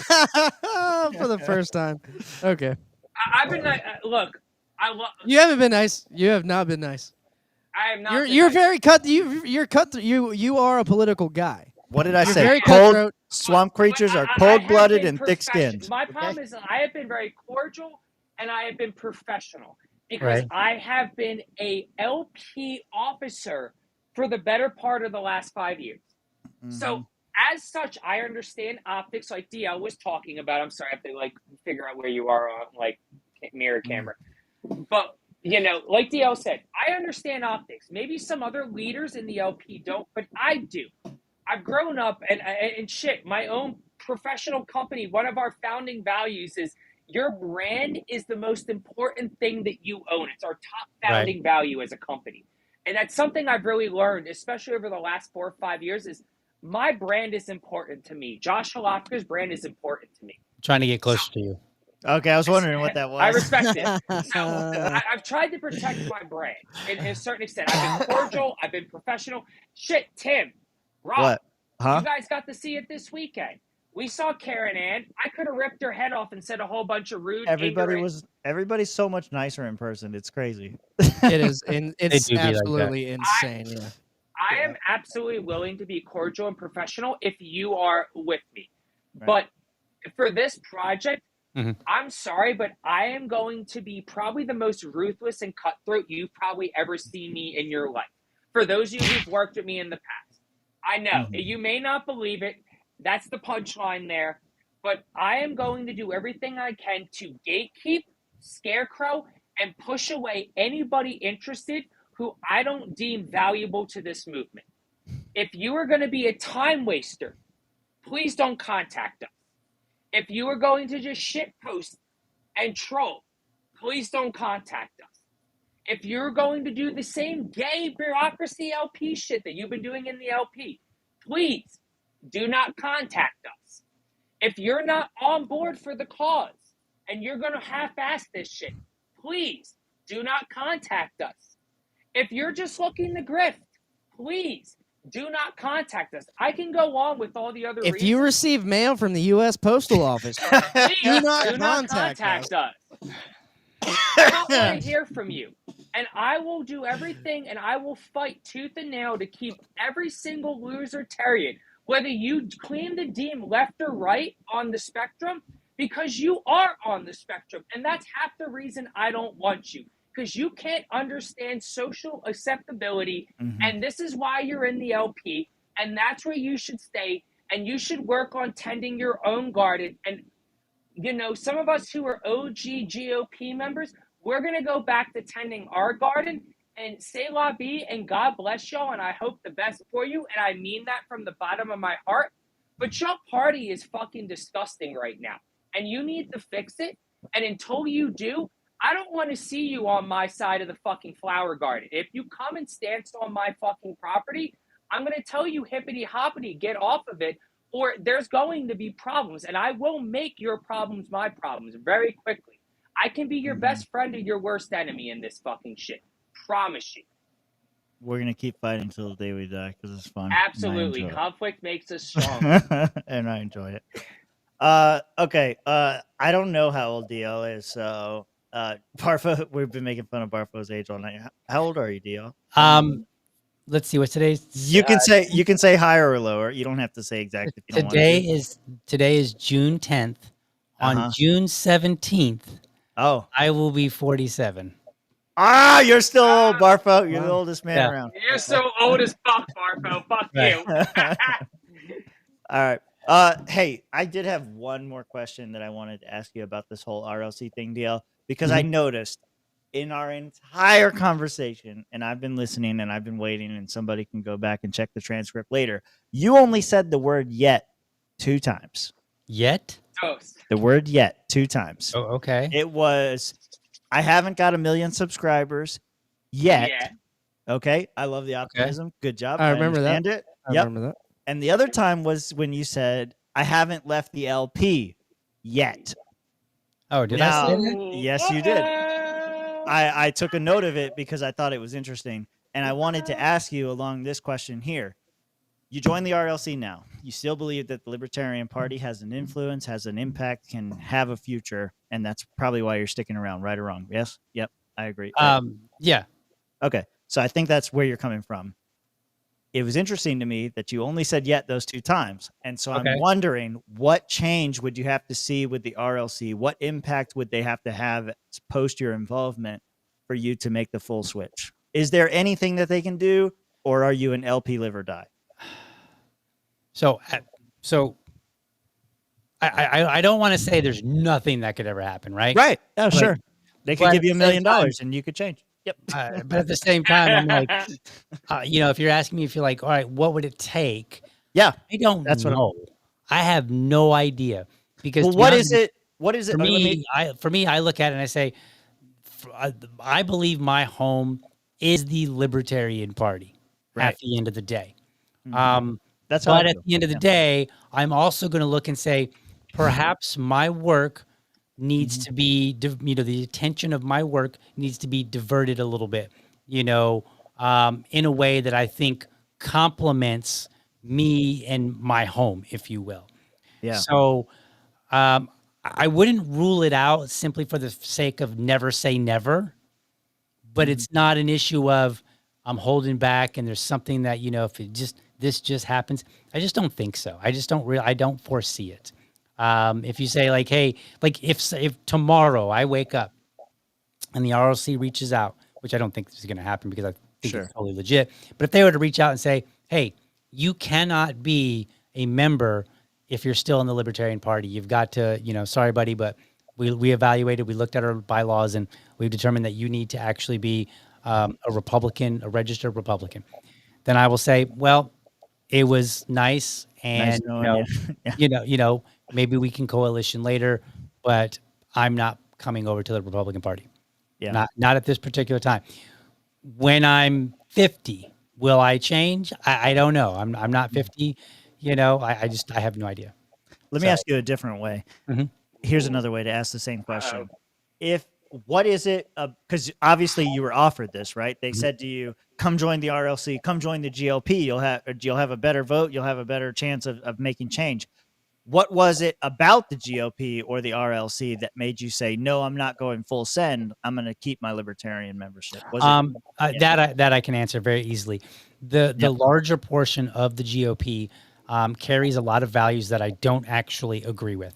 So for me, I look at it and I say, if I were to join the whole as a Republican, then I would basically be putting myself in a position where I'm trying to, affect the whole GOP and in a way, rather than just say, hey, I want to help this small caucus, maybe claw back some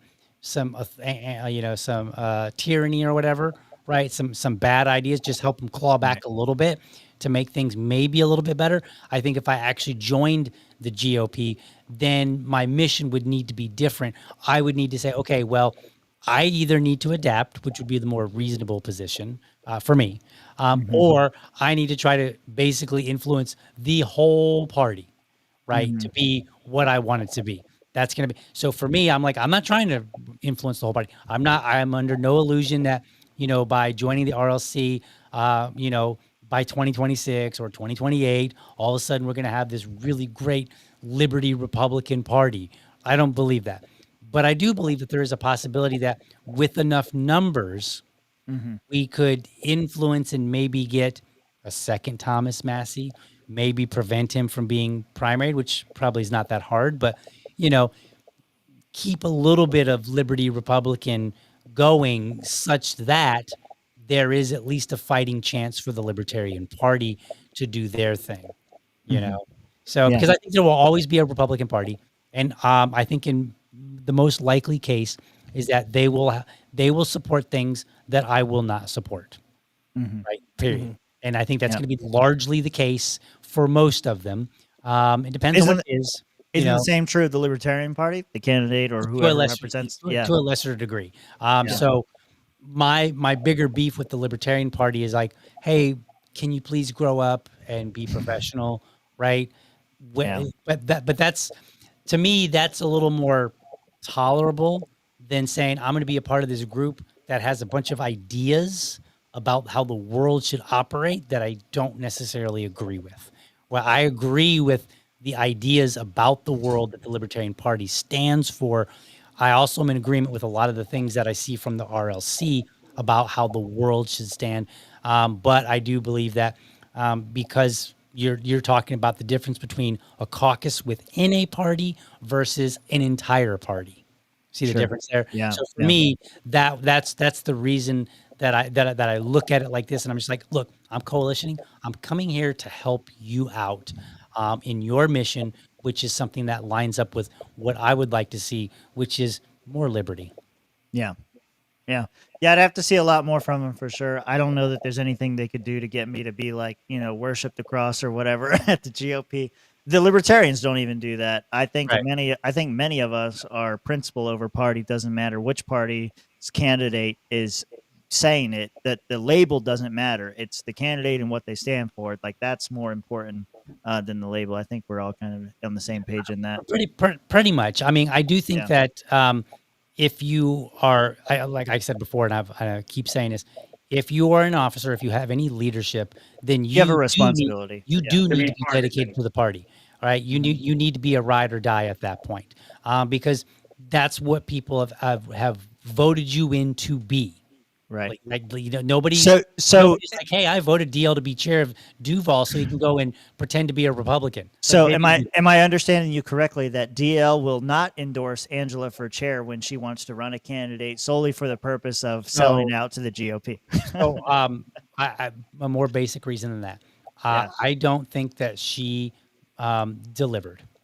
Yeah. Period. I talked about it on my show. I just said, I went and I looked and I said, what were the things that she said she was going to accomplish before she got into office? Did she accomplish those things? No, she did not. The fact that you had some nice wins, like bringing Trump and bringing RFK, which I was supportive of, those were not what you ran on.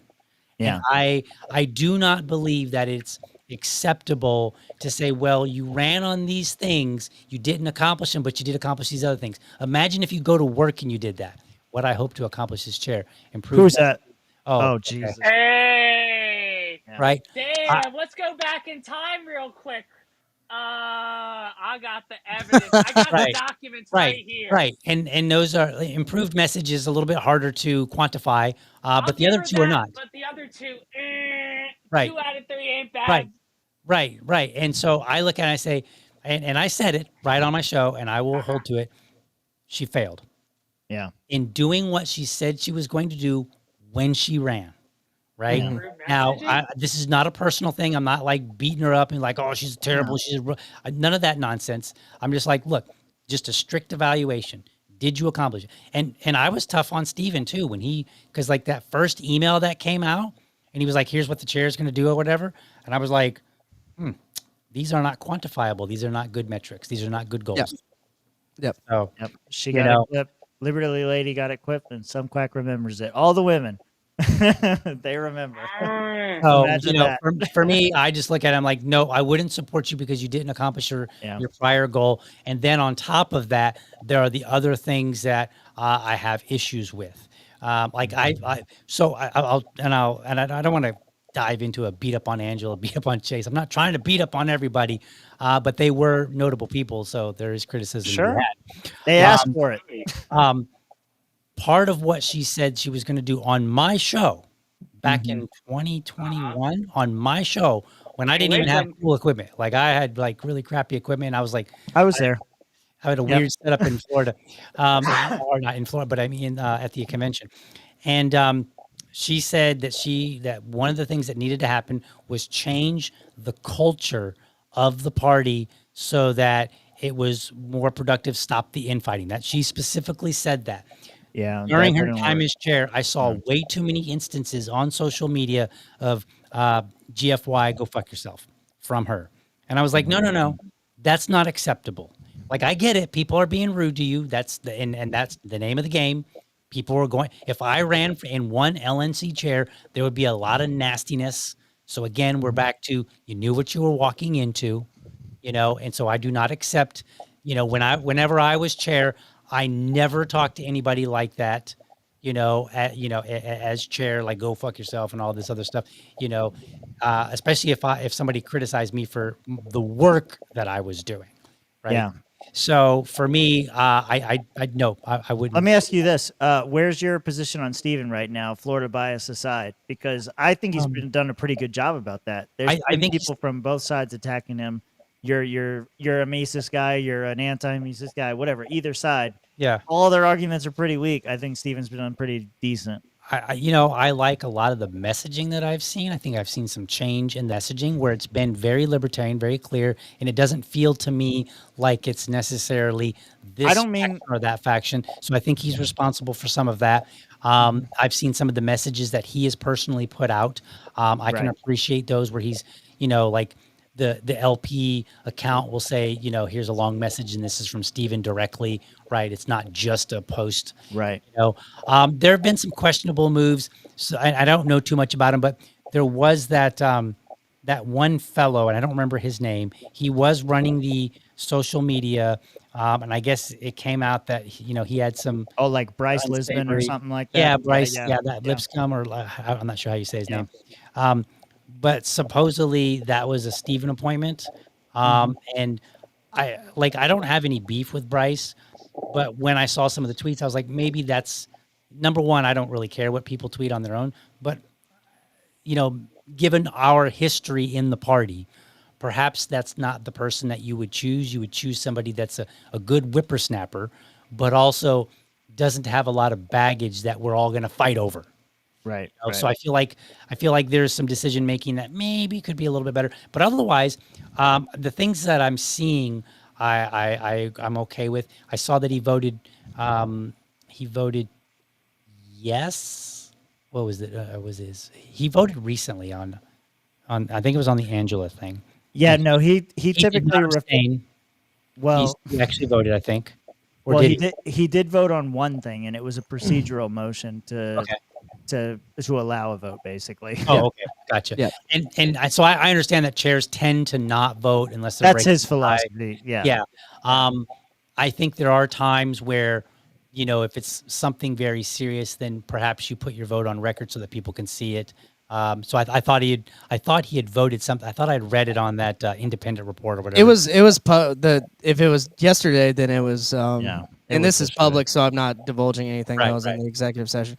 It was to look at the credit card statements and all of that. I voted yes for that. A lot of Mises people abstained as well, but he abstained from most things like he should. Okay. Paul Dar did not abstain from a couple of things, which he was chair. He was acting chair at the time, so gotcha. I think he probably should have. But I'm anti all that shit. Put your balls on the table, and if we got to cut them off, that's what we'll do. It's a Robert's rules thing. I kind of agree with you. Yeah. I mean, good presiding officers don't vote unless there's a need to break a tie. Yeah, I think that's a good rule of thumb, even if it's not formal. Like I understand that they can vote, but again, if your vote isn't needed, why bother? Keep the objectivity as much as you can. When I was there. So, I don't know. I'm not divulging anything from executive session, but he's far from unbiased. He's far from unbiased. Oh yeah. Yeah. He totally endorsed my idea to turn the LNC headquarters into an OnlyFans studio. But That's how we're going to raise money for the party. Okay. But here's what I'll say about Stephen. I'm going to do the same for him that I did for Angela, which is I'm going to limit my criticism until the end when I see what the end results are. Right. I'm going to give. You shall know him by his faggotry. That's what it something like that. No, well, I want to give him the opportunity to deliver. Right. Yeah. And if he needs the full term, the full amount of the term that he has to deliver, then fine, let's give it to him. And then if I see anything that's major that I have a problem with, then maybe I'll speak about that. But otherwise, I'm going to largely do the same thing I did with Angela, which was, play defense a little bit, maybe if necessary. I'll probably play less defense because I'm kind of backing away from national matters. You're above all that now. Okay. I wouldn't say I'm above it all. I'm just.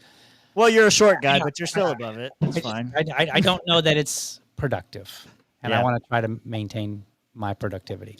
No, it's not. He's Steven is professional, and he's been there before, which is good. And he does talk to people like we were saying. You need to be able to talk, because I've seen him in intense situations, and Steven has handled him very well. He could have been violent. He could have been loud or anything like that, but he internalized it and he dealt with it in the situation. And, not like this, not like what we're about to see. And I think he could fight better than Nick Fuentes too. So I'm cool. I'm cool with that. Nice transition. I appreciate it. Yes. So the context of this, Nick Fuentes was saying that we should go to the war with the Jews or something along those lines. And DL responded and said, pretty sure everybody is safe from this guy. Okay. And so this is a clip of Nick Fuentes getting in a fight. Is he the guy on the left or the right? He's on the right. In the shade. Okay. Oh, in the leather jacket too. Okay. He's kind of pushing him. He's kind of pushing him against. I don't know who the guy on the left is. I have no idea who that is. It doesn't matter. You can't find it. Interested. Let's get ready to wrap up the show. We got 3 hours in. He's just holding his hands. Oh, get kicked. Don't fucking touch us. He did land a punch. You can tell neither of them can punch. You just walked away. Fucking stop. Like, Wait. that's just insane. I mean, he got these hits right here. Those hits. I mean, he's getting his arm held, but I think he threw a good one decent. Listen. He got one shot in. Right here. Is that it? He hit him on the shoulder. I thought the kick was probably I can't the most. see. The kick was the kick. I'll play it again, full speed. Well, the guy had to kick him. He's fucking on him. Yeah, I don't understand what they're doing there, like holding hands. That's a kick to the nuts. Stop. Yeah, we will. Sure. That's insane. Yeah, sure. I think Nick's drunk. I think Nick's drunk mode right now. His hair's all fluffed up in the front. He's got glasses on inside and leather jacket. Yeah, I think he's drinking at the hotel bar right here. If any of the fights that I'd ever been in when I was younger had been like that, it would have been so much better for me. Right? Yeah, I got it slowed down and muted so we can really analyze this fight style. Yeah, that hit right there, that was the decent one. Okay. That was weak. Oh no, he pulled it. He pulled it. He pulled back. He pulled back. Let's see. He didn't follow through with it. He yanked it back. You got to go through the face. You can't. But also the kick. The kick wasn't much of a kick either. The kick was kind of to push him away. Keep the distance. Not a kick, a more push. Of a divider, not an actual kick. Well, he's got him up against the wall. You got to create distance somehow.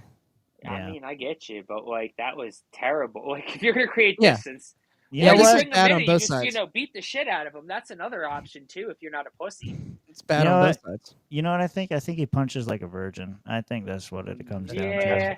to. Kind of like Joey. Joey kind of asked me, would I be willing to violate the nap on people? Well, the GOP doesn't require the nap to be a thing anymore. So, if I want to lose my delegate status at NatCon, sure, I don't mind violating the nap on people no more. I'm not a party officer. I don't got to worry about these things. I don't. It's always dependent on what's going on. Like I can put them down for a nap if that's what you're asking. Yeah, absolutely. I can show them what a nap is.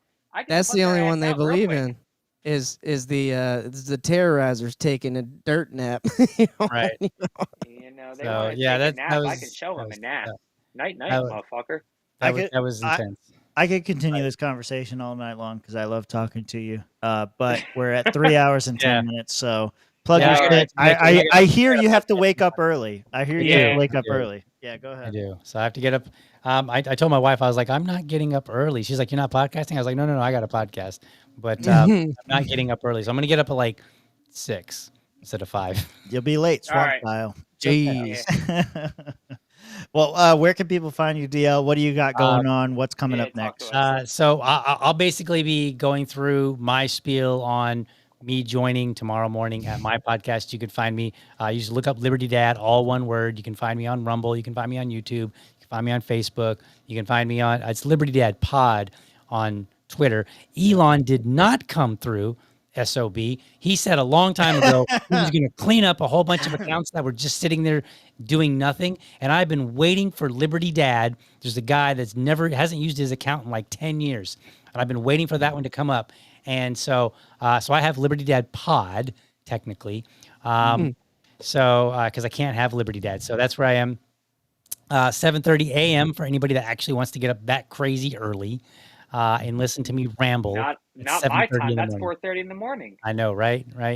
So you can find me there, and that's about it. If you want to fight me a la Fuentes style, you can find me in Jacksonville. That's right. I pretty much don't recommend that. DL Just beat you up. because, I can't fight, and He'll you beat probably your can't ass. fight either, and so therefore we'll just make another dumb video. So I'm not That'd be exactly funny. very big, guys. I'm only 5'3". That's okay. Yeah. You know what you got to do though? I see this every time I go to your page, and you got a couple of dads right here. That's all I'm saying. Whenever you Yes. run out of Let's- guests. are all three of you? Well, I had Josh on. No, right? Dad Rob- talk, right, Josh? Did Them you too. Liberty No, Dad? I'm not one yet. Not one yet. That I No, know. he didn't. Allegedly. Josh, did I have you already on for Dad Talk? Yeah, actually. You Yeah, had me yeah. on Oh, Dad okay, Talk so and, I'm like, the only several one different missing now. other Yeah, so let's. things with the LP. I'll reach out. We'll I've get had to a you. couple Whenever, different dude, Liberty whenever. Dad moments. Yes. So I'm gonna. If Is you it want me always back, I'll come 7:30 back. in I'm the just morning? saying, I want to Yeah. give other people a Whoa. chance. So no. Yeah. Dad Talk, I do because I try to be respectful for dads. 7:30 in the morning or 6:30 p.m. on Friday. 6:30 is fine. Because I know that sometimes, because I've talked to dads and I'm like, hey, could you do 7:30? And they're like, dude, I'm taking my kids to school or whatever. So I'm like, okay, I get it. I'm sleeping. So I added the 6:30 time frame just in case. Because you can't say I'm going to do Dad Talk and then cut out half the dads who got to go to work. That's right. Yeah. I appreciate it. No, dude, always a wholesome guy, always great to talk to. I love my test for the swamp is if you can chill, bro. If you can hang out with us, you can have a good joke. We can talk But I about was in the brief Army, tips. man. I can hang out with Yeah, you. yeah. That's right. Yeah. So that's my test, and you'll always pass. I always love hanging out with you, love talking with you. Great You guy. get more profanity out of me if it was in person, though. And more wine. I We got to see get this you back as- on wine. I see this as Yeah, like we gotta get it me back being on this. professional, so I bite my tongue a bit on the profanities. I like to, it's around the fireplace or, hanging out at the bar or whatever. That's when I say, I say, the worst things. So Where your heart your doesn't go mute out to button anybody doesn't ever? work. Right. So Yeah, that's right. All right, go follow DL at Liberty Dad Pod. Go find him everywhere. YouTube, Rumble. He beat us on Rumble, so he's got bigger stuff there. Go check it out. Yeah. And we'll see you guys in the lounge. You're welcome to hang out if you want to. Love you guys. Bye.